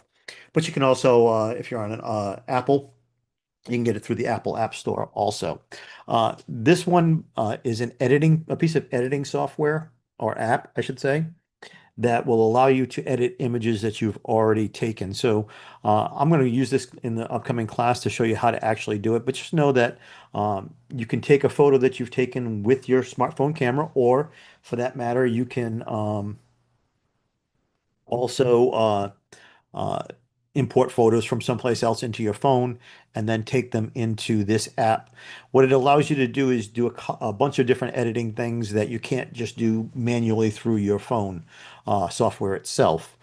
You can put different filters on it, which obviously filters can be done in a lot of different apps. But if you look at the second section there, where it says perfect any photos fast using tools and filters, there are a lot of tools within that app. You'll see that's just a few of them because if I actually show you the screen, you can actually scroll through them. You can fine tune the image. You can mess with the details and the colors and you can crop it. You can actually remove, though it's not the greatest, but say for instance, we were talking about room staging a little while ago. And you, by some chance, you were getting ready to take a picture of the room and you notice that there was a sponge on the sink and you don't want that there. That app, you can just literally highlight that sponge and like I said, it's gotten a lot better. It's not perfect yet, but it'll allow you to remove that after you've taken the picture. Um, I still prefer Photoshop for doing that because it's a better quality, but if it's something quick you need to do, uh, Snapseed's a free app. So you can do it with that free app. Now, I will say every one of these apps that I am showing you, or I will be showing you, have a free version and a paid version. I will tell you 99.9% of the time, all you need is the free version. Unless you're getting into very, very, very, very specific stuff, uh, you really only need the free version. Um, but like I said, out of all of the apps that are out there, Snapseed is probably one of my favorite because it has the most tools within it. Now, I will say the learning curve is a little bit more because there's so many different tools to that. So it's definitely something worthwhile in learning. But just understand it's a little bit more high end as far as what you're going to want to use it for. One, if you want to use one that's a little easier to work with, it's a company called Visco, VSCO. Again, these are all apps you can pull on your app store depending on the type of phone you have. I will say for the most part, none of these work on a desktop. They're pretty much for your phone itself. Visco is much easier to work with from the standpoint it's more intuitive. It doesn't have a lot of little buttons you have to hit and whatnot. It's very basic from the standpoint you can change the background, you can enhance the colors, you can use a few filters that will give you more enhanced presets that you can actually play with. I will say that there are what they call presets, and when I use the word preset, that's interchangeable with filter. Visco uses the word preset. Most of us know what a filter is when we're dealing with things like Instagram and whatnot. It's just an overlay that goes over the picture to give um, it a better quality look. You can purchase some presets within Visco. They do give you quite an extensive library of uh, presets that come for free, but there are some higher end ones that are made by individuals that give you a really cool look, maybe something different than normal. But there is usually a fee involved. Those fees for those presets are only a couple of dollars up to maybe 10 or $15. But again, Visco is a great product. And there are hundreds of different softwares out there and apps out there. I'm just giving you the basic ones. Really, my thing I tell everybody is any of these apps, they're only as good as the person using them, meaning that if you're not going to use the app on a regular basis, it doesn't do you much good. So find the one that you're comfortable with and use that one, even if it doesn't have all the bells and whistles or, doesn't give you quite the quality level of what you want. If it's something you're going to use on a regular basis, it's better than nothing at all. Finally, Instagram. That has an Instagram account has probably played around with this at one point in time or another. If you look at the bottom of the screen, you'll see the first snapshot there. You'll see the little plus button. You can hit plus and then take a photo or a video and record it directly to Instagram itself, which is stored in the cloud online. But in some cases you can also download it onto your device. Uh, it does give you basic editing after the fact that you can go through and do. If you look at the third frame there, it gives you a couple of different adjustments. The first one that says adjust is for adjusting the rotation of the image. Say, for instance, you had your camera slightly tilted to the left or the right. You can adjust that after the fact when you've done your video. Brightness, say you're in a slightly darker setting, you can kick up the brightness a little bit to give the image a little bit more pop. Contrast, same thing. If you're in a um, area where there's a heavy amount of sunlight, sometimes you have to kick up that contrast a little bit. There's a bunch of other things that you can do within there also. Also, if you look at the very, very top of that third pane there, you'll see a little magic wand. A lot of software companies app companies for photo editing will have that type of thing. That basically allows you to say, hey, you know what? I trust the app to do what it needs to do to get the best quality image. If you click on that, it does its own thing in the background. I will say, in my opinion, 50% of the time it works well. The other 50% of the time I end up reverting it and then doing the actual um, work myself to get the quality that I want. But it's in a pinch if you need to get something up onto social media in a hurry. More times than not, you can get something passable by hitting that magic wand. Cool thing about Instagram as well as Facebook, it allows you the ability to tag people as well as the location that the photo was taken or the video was taken from. And you can also post it to other accounts. If you look, you'll see that there's little toggle switches that allow me the ability to be able to post it to other accounts. I also have that set up on mine so that it posts to my Facebook account, my Facebook business page at the same time that I post something onto my Instagram business page. So it makes an exact copy of whatever it is that I'm posting and puts that up on Facebook as well. It's a great way to try to kill two birds with one stone, so you don't have to upload it separately. That only works with Instagram and Facebook because they're owned by the same company. It's not as easy to do that if you want to take something from TikTok or um, YouTube and try to upload it. You will have to do that separately. But there is a trick to get around that. You can actually upload the video from if you have a YouTube video, you can download it's a couple steps. You can download the video from your video from YouTube, upload it to Instagram, and then post it to both Instagram and Facebook. So there are ways around it. You can also, it does allow you also to post to Twitter if you'd like to do so. Well, it's not Twitter anymore. It's, what is it, X now, Bob? Is that what it is? Um, I can never, Yeah, I think it's called X, whatever they this, call it. this week We still call it Twitter. It's like Rhode Island directions. Go to where Almex used to used to be. be, or Benny's, one of the two, right? Right. But yeah, it does allow you to do X, and I think Tumblr is pretty much a dead thing at this point. They're a service that a lot of people used early on. Things such as Reddit and uh, YouTube, and as well as TikTok have kind of gotten away from that. I pull people away from that. All right, let's talk about now that I've given you a few apps, there's just a couple of things you can play around with on your own. If you're a little bit intimidated by those, like I said, I will be going over those in the October smartphone class. But I want to show you some videos now of how you can use videos to help your business. The first one I'm going to show you is going to be basically talking about, I'm going to have to stop my share because I realized one thing. Let me stop that real quick. When I was talking about giving away information for free, um, video is a great way to do that. And I'm going to show you a quick video here.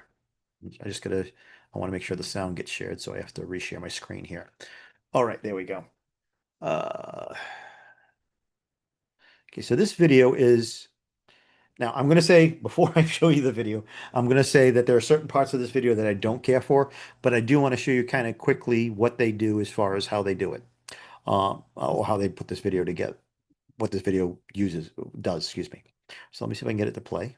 There we go. We are going to show you how to change one outlet in your home to a modern outlet. Unscrew the outlet from its box. In each pair of wiring, you have a black wire that is hot, bringing the power to that outlet, and a white wire which is neutral, that takes the power back to the source. The copper wire is our ground. This is a Decora outlet. A more modern design, its sleek edges will improve the look of your room. Notice one side is for the hot wires and one side is for the neutral. They are labeled on the back of the outlet. Now, do you notice all three white wires and all three black wires on one side of the original outlet? Unscrew the wires from the outlet. The wires are stripped and looped around the corresponding screw. We simply reattach the hot wires to the hot side, looping them around the screw and the neutral and ground as well. Check for level and screw in your outlet and face cover plate. We chose a screwless face cover which installs like this. And we're done. For more videos in this series on how to... All right, I'm going to stop that there because you don't need to know about the more videos. But this is a great way of showing the expertise. But there's two issues that I have with this video. I'm actually going to give everybody an opportunity to tell me what they saw that they thought might have been a little bit off on the video. Feel free to unmute yourself if you have that question, if you think you know what those might be. They didn't tell you to turn off the breaker. Yes, that was the very first thing I thought when I saw that video. It's like, man, we're going to show people how to electrocute themselves. Scary, scary stuff. So, I mean, again, the concept was great, but I think they left that part out, and that was a dangerous part to leave out. There was one other thing that was kind of more of a distraction as opposed to a bad thing. Did anybody notice what that distraction was in the video? Music. Thank you. Yes. I thought the music was way too loud. It kind of drowned out the person speaking. I mean, music's nice to have in the background, but you got to keep it a little bit on the low side. So it's just kind of a background thing. To me, that music really kind of took away from the totality of the video. But other than those two things, that's a great way to show your expertise. And if you noticed, it's a cabinet company, I think, that was doing this, but he was just showing how to do something. And the reality is, who's going to do that? I don't know. It's somebody that maybe feels a little bit more comfortable working with electricity. But it can be used to show your expertise. And the hope is when it comes to something like that, A, they're using a qualified electrician, and B, that they're hiring somebody to do it if they're not comfortable doing it themselves. So, just something to keep in mind as far as that standpoint is the videos can be used for that type of expertise building.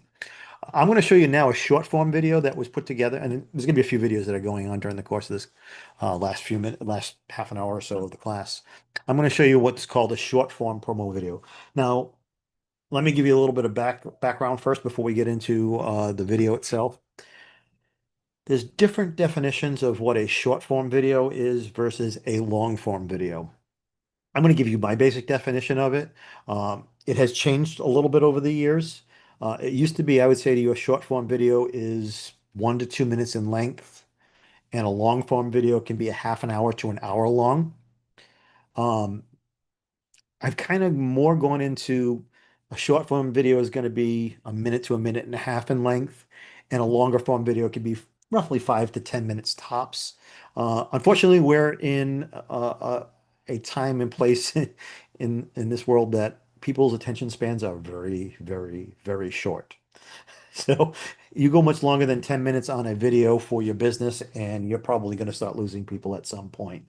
Uh, Ideally, you're going to want to do a lot more short form videos as opposed to a longer form video. So let me show, this was actually made again off that same example I showed you earlier of the kitchen. This was a promo video that was put together for the designer, the person who designed this actual kitchen. So let me see if I can get this to play. Maybe.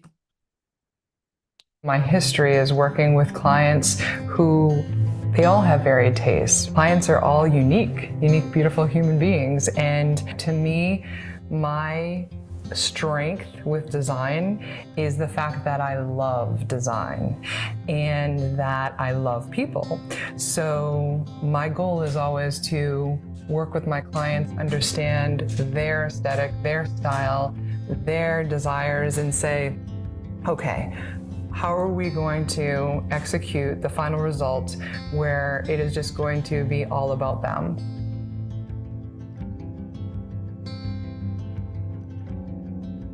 So that video in total was a total of 43 seconds, but it gave you a pretty good idea of what this person did. Her name is Lynn. Um, if you notice, maybe I should open this up again, give you guys a chance to kind of tell me what you think, what you noticed about it that um, of interest, or maybe something even you didn't like. That's fine too. It's not everything's for everybody, but was there anything that you noticed that you kind of said, "Oh, that's a pretty cool idea. I hadn't thought of that." If not, no big deal. Awesome. Okay, well, you may or may not have noticed that we also that video also includes a combination of visuals. Uh, there was some video, which is obviously some videos of Lynn having conversations with people throughout the video. But there were also a bunch of static images of photos that we used tricks that allowed you to pan left and right or up and down, so you could see the totality of the room and has a little bit of movement.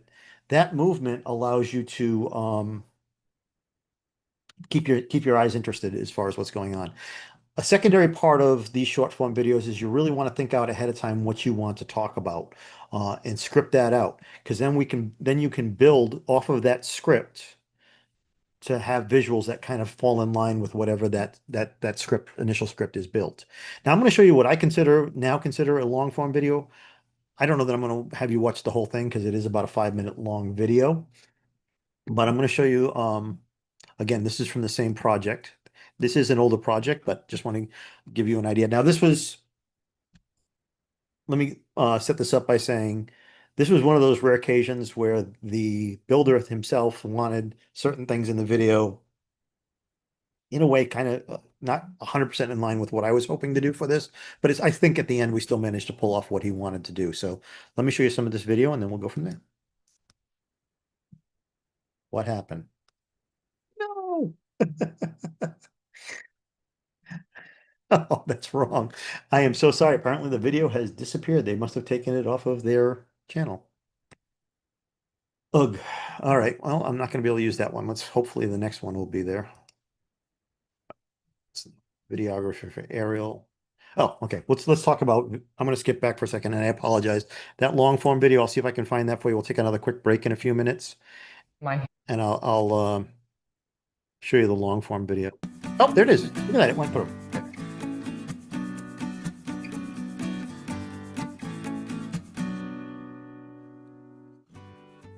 After all the years of doing this, we wanted to highlight some of the things that our clients have said to us over a long period of time, and in the form of reviews and just various things they've told us through the years that really appeal to them versus what we think appeal to them.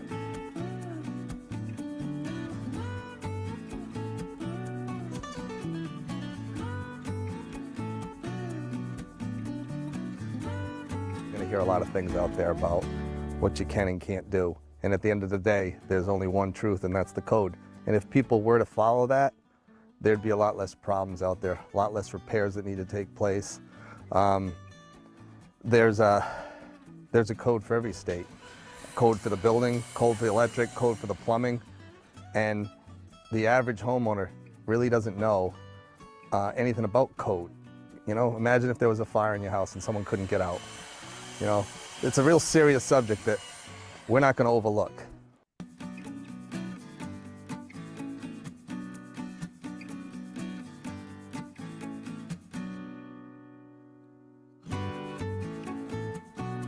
A great assurance that I can give our clients is that we're going to vet any of the employees that are here. We have to be able to trust these people. Our clients need to be able to trust them in their homes. Every person considered has to pass a background check. They've got to pass a drug test, and they know that they have to maintain a clean record. It's essential, and it's mandatory here, and they know that, and I think it draws people in to us, and it separates us from a lot of other companies that are out there.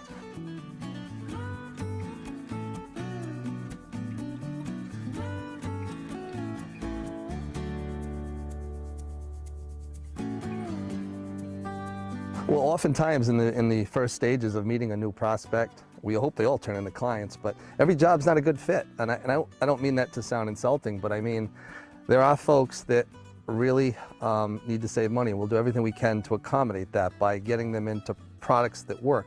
But there are certain products we just can't use. We know that they won't last. You know, it's mandatory that I believe you get a year. Yeah, we're licensed in Rhode Island and Mass. I think it's the same in both states. You get a year, a mandatory warranty. That means you got to buy everything through the contractor, or else it affects the warranty. It's not smart to do it any other way, really. But there's products out there that really, you know, won't even last much more than that, a year. And we don't want to use those. We want them to last a very, very long time. It's not just the products, though. It's the methods of installation. You know, there are good methods, and then there are better methods that have improved over time. And there are methods that basically were around 20 years ago, and we don't use them anymore. They're not smart to use anymore. It's great to be referred from someone we've always worked for, but that isn't always the case. So earning trust is sometimes a slow process. And the idea behind putting money into your property, we're always taking into consideration the worth of the home. And there are some people that look at their home as a forever home. They're really not going to move. And there are those that want to verse it as a project, that maybe they're going to move out in a couple of years. Those approaches are very different. But the investment in your home, goodness, if you want to stare at something beautiful for years, it all goes back to using the right products, the right crew, and so forth. Those things are key. Your home's value, if folks are on the cusp in consideration of a project, there's things we do always to get individuals involved, to do comps in the neighborhoods, to figure out what is a smart move for them specifically. I mean, there are some areas where you really shouldn't put a, I don't know, $30,000 kitchen in. You might not get that back, especially if you're going to leave in a couple of years. We want projects that make sense, that are going to last, that we can put our name on. All right, so that's actually I actually ended up going almost all the way through, but excuse me. If you notice, there's a couple of things in that video that I hadn't talked about, and I'm going to mention them now. A great way to also solidify your expertise and your ability to do things is to add into your materials some text from the standpoint of testimonial video, testimonials within that. So you notice there was some quotes from in certain before each section that talked a little bit about a client experience.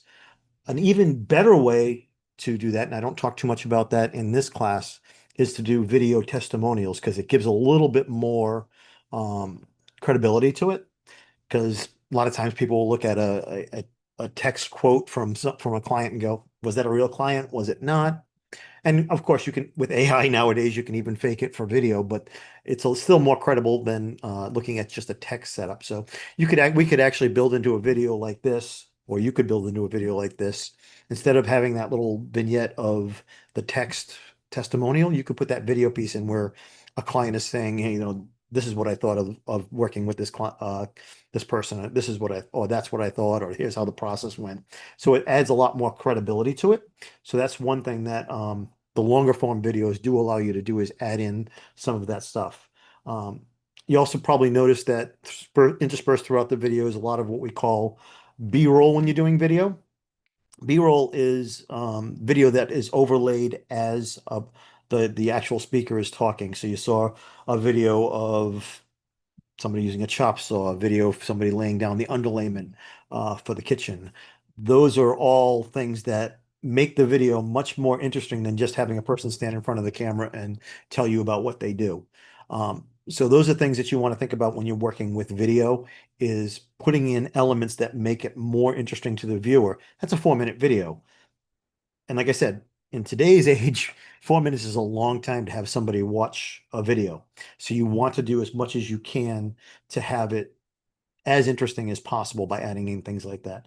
Any questions on anything you saw in that video, or anything you like, hey, I got a pretty cool idea off of that. No? I didn't kind of appreciate the slouching against the truck. Yeah. It I was just thought it, looked, yeah. And Yeah, it looks a little less than professional, right, Craig? fair enough. Yep. Fair point. well, we were in yesterday's session, and the violinist in the subway. And his quote was, "If you want to be noticed, change your clothes." I mean, you gotta man up, step up. I don't know. Sure. No, the other thing that like I said, these were some of the things that unfortunately in the video I wish could have been done differently. The other thing was the heavily reliance on the code compliance. Yeah, that was my first one. Yeah. And also, he could have made it a little briefer about his subs and his employees, having to go through. Sure. Yeah, like I said, this video was done quite a few years ago, and concepts and thought processes have changed quite a bit, surprisingly. Yeah, one of the things that I would convince him out of nowadays is talking about code compliance. Maybe you spend 5 seconds talking about it, Yeah. but the reality of the matter is code compliance is really the lowest possible standard you can have Yeah. to legally do something. Yeah, it's mandatory. So It's mandatory. So I mean, the reality is everybody should be complying with the code. You in a video like this, you should be talking about what sets you apart from everybody else. Code compliance doesn't, because that's everybody. Or at Yeah, least that's the it should be. At Bill, least it isn't should- that the Mike Girton quote? He goes, Yeah, building a house to code is the worst house you can legally build. exactly. Exactly. And unfortunately it's true. And again, I get the process of it and of wanting to talk about quality employees and things like that. Yeah, I agree with you. It should have been a lot shorter. It could have been a lot shorter. Um, and more positive. yeah. I mean, yeah. I'm just going one more observation. I don't think he scripted this No, he didn't. first. This is all. It was all off the Off cuff. Yeah, it sounded off the cuff, which Okay. which off the cuff isn't necessarily a bad thing because it does create some semblance of authenticity. So there's a lot of I think I'm not sure if you commented on this yet, Bill, but because there's so much video out there, there's a higher threshold to accept what looks like an amateur type of video. Yes, that is nowadays it's much more, the threshold's a lot higher. But well, I shouldn't say that. Nowadays, surprisingly, the the trend has gone exactly the opposite. Yeah, going away from the really polished videos to the really off the cuff videos. Mhm. I'm not a fan of them. I agree with what Craig was saying. I like the more professional, more polished videos. But in the age of TikTok and and YouTube Shorts and whatnot, people are becoming much more tolerant of flubs, rambling, not high quality video. I will say this one thing I should add. One of the things that can distract from a video faster than anything else, believe it or not, is bad audio. And if you've ever listened to even one of these classes where the audio is kicking in and out, or because you have an internet issue or whatever the case may be, when that audio starts kicking in and out, it can be really hard to pay attention, and usually people will move away. But I agree. Like I said, I'm much more of the ilk of let's have it a little bit more polished and a little bit nicer looking. But unfortunately, at the end of the day, you have to do what the client wants sometimes too. Why do you think that trend is? Is that people looking, saying, "Hey, I could probably get a deal from this guy," Well, or is it just any insights? that's a great question. Actually, the reality of it is, at least in my mind, it's more people not wanting to hire somebody to do it for them. They want to do it themselves. And my honest opinion is more lack of technical know-how. And because video is much more prevalent than it was, say, 10, 15 years ago, um, people are taking chances and just doing that.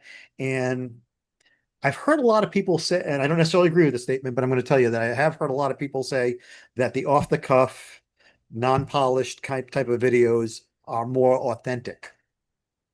I'm not sure.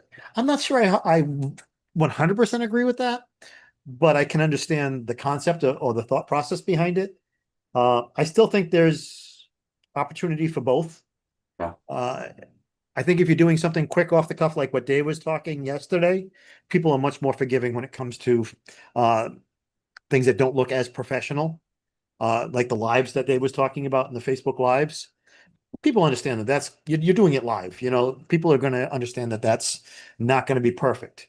Um, but when you're doing an actual promo video that you're going to use in like on a website or that you may send out in an email or other forms, you really want to make it more polished, honestly. Yeah. Now, I'm going to say that, and the very next thing I'm going to show you is going to be a video on air. I'm sorry, do you have another question, Craig? I thought you were going to say something. Well, I was just going to say, is it targeted to a specific strata of client? I mean, I don't know if I want him picking out $80 square tile for me. No, and quite honestly, I've known Bob for a number of years. He wouldn't do that for you. He actually has a designer that he works with. Oh. So he's the one and that's part of the reason why he was trying to concentrate on the quality of the material versus the design aspect of it, was because he hires somebody else in to do that design aspect, because that he knows enough to know that's not his forte, which is a good thing. I mean, at least you know you know what you know. yeah, you know what you know. Again, I would do it 100% differently looking at things 10 years later, but this is just more of an informational thing to give you an idea of how things could go. The next one I'm going to show you is going to be an aerial video. It's actually a combination of aerial and interior video. This was done by I think it was a Canadian organization. Don't hold me to that. But let me see if actually, before we do that, let me talk about aerial video for a second. As I mentioned back in the early part of today's class, aerial video is good for a number of things. It gives you that unique view, highlights construction sites and projects. Smaller drones can now shoot indoors as well, and it can also highlight the neighborhood. I'm reiterating this because I want you to think about that while you're watching the video and tell me what you noticed in the video afterwards. So let me go into this video. Why is this doing this? This is the second time it's done this. Must be something wrong with my... There we go.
right.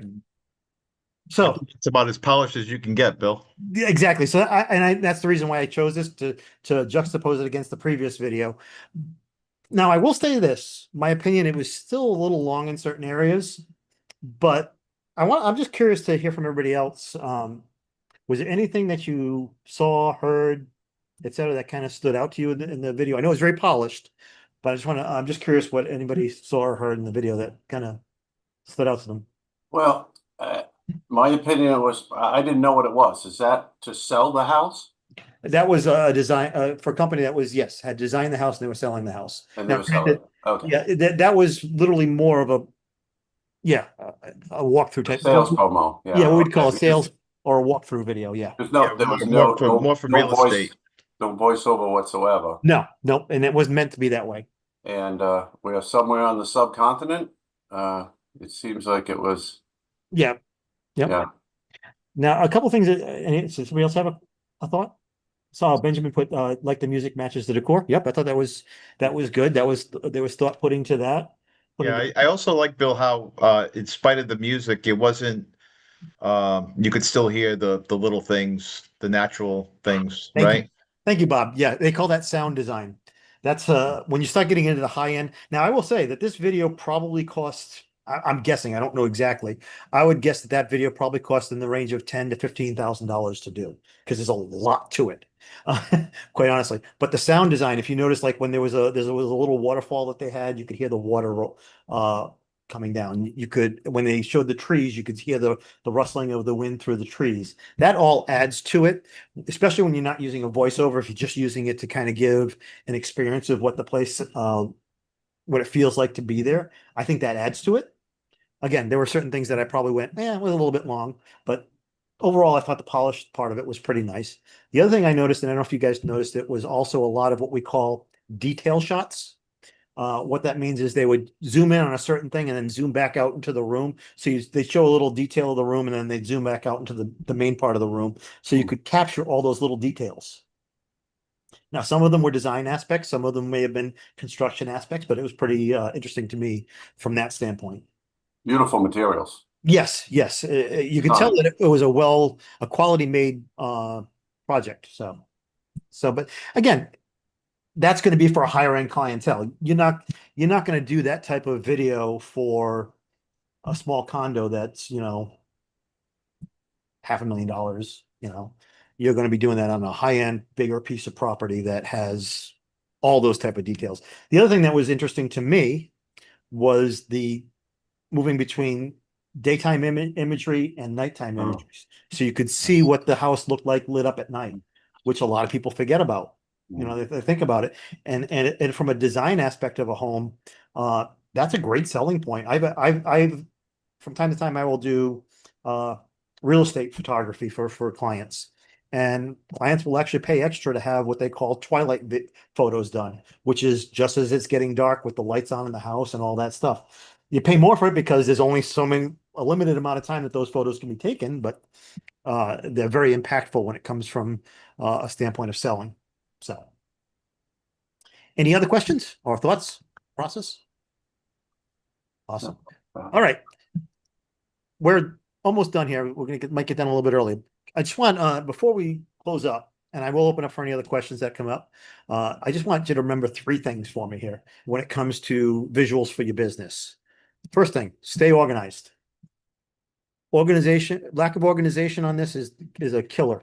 Like I mentioned earlier today, if you get into a point where you have a plan for every step of the project from a visual standpoint, you're much more likely to get it completed as opposed to forgetting something. And then, then what happens? Do you give up the whole project? Do you try to salvage whatever you can at the end?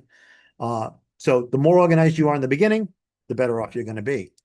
Second thing is try to get the thing, be creative.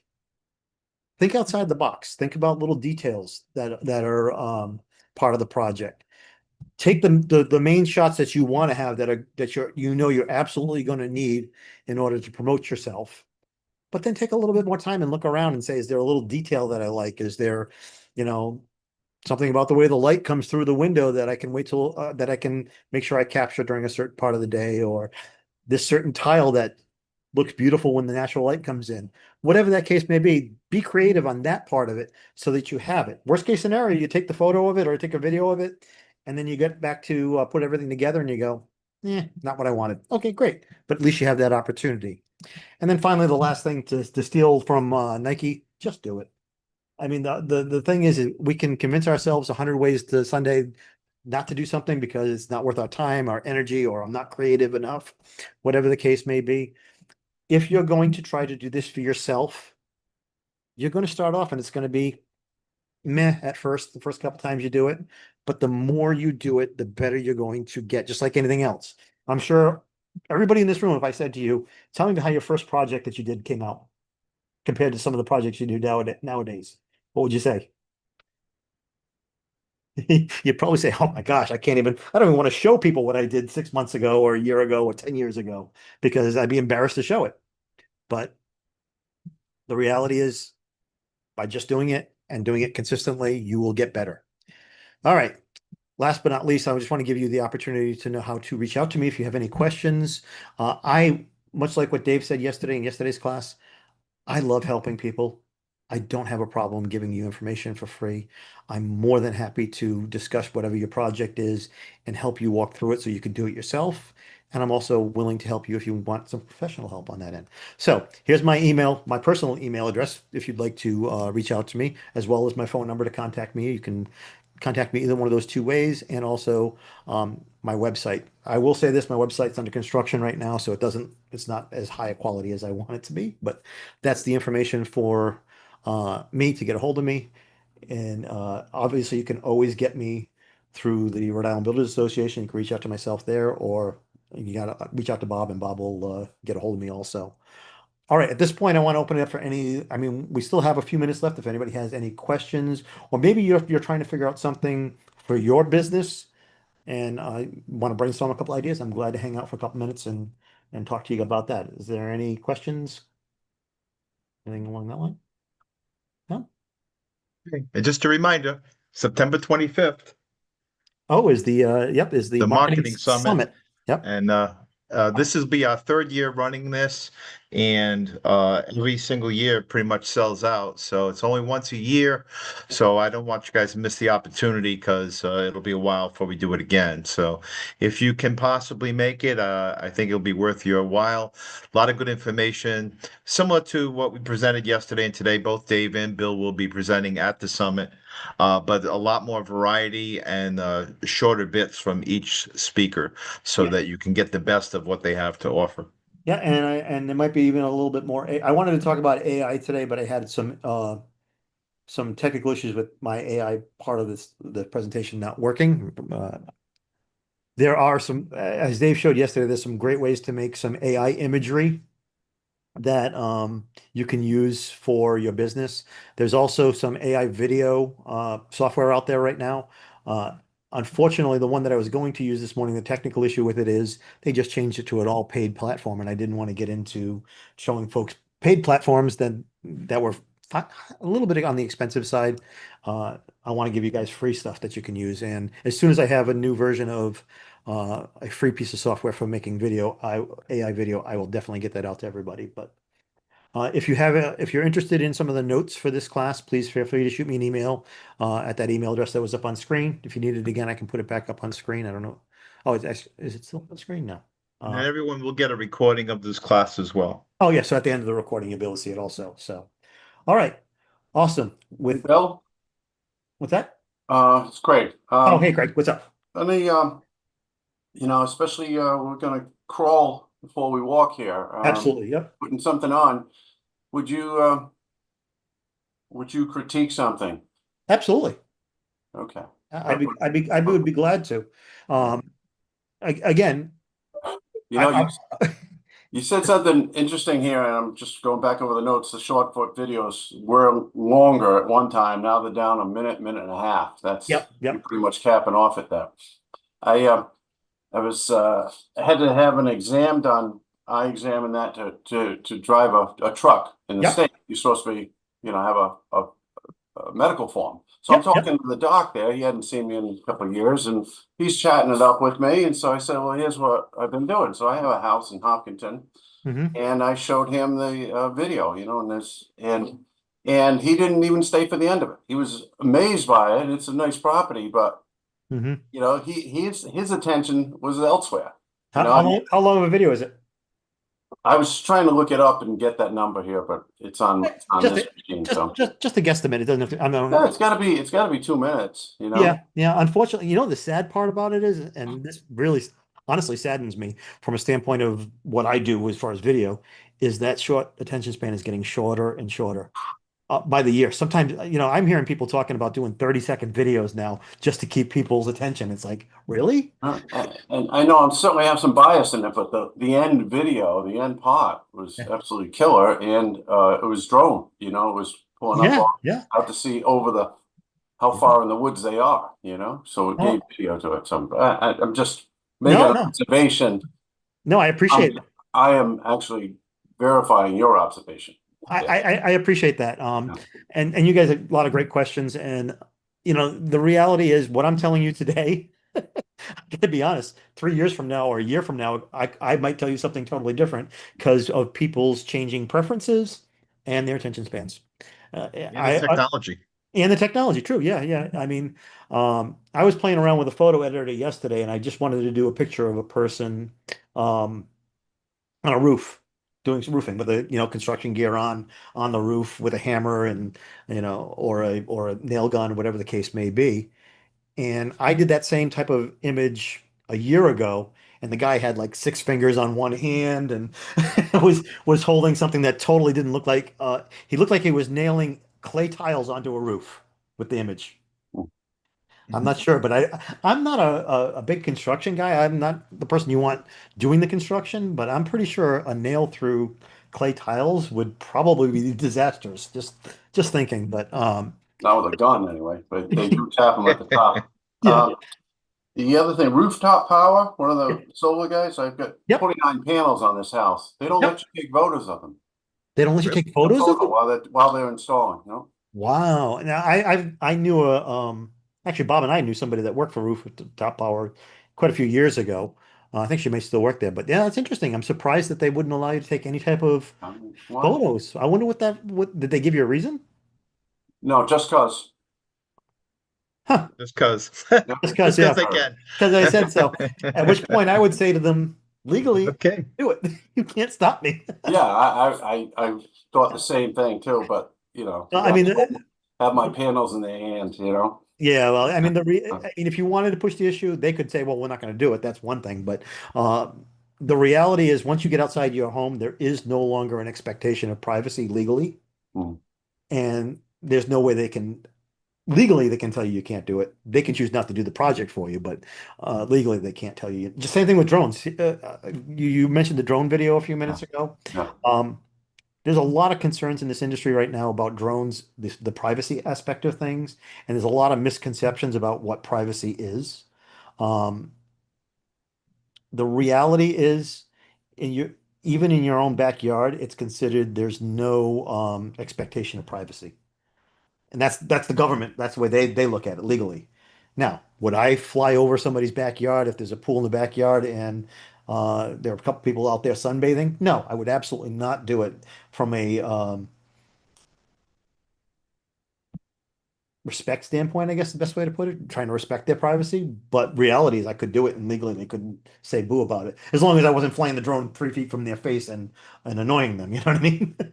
So your business you can't morph it into the paparazzi. No, that would get me in a lot of trouble. I'm not looking for that. I'm not looking to go to Taylor Swift's house and try to catch her in the backyard. Yeah, right. Anyway, Guys. that's right. All right. All right. Well, I think we're close to the end unless there's any last minute questions. Thank you so much for joining me today. I appreciate it. Appreciate you guys listening to me ramble on about some of the stuff that I love to do. I'm always glad to help critique something. If you have a question on a video or on a photo that you've taken, please shoot me a message. I'm glad to talk to you about it and give you some suggestions. So, Thanks, Bob, guys. thank you, Bob, for covering my end of things today. I appreciate that. And thank you to all of you for joining it. Thank you. A lot. All right. Have a great day, everybody. Take care.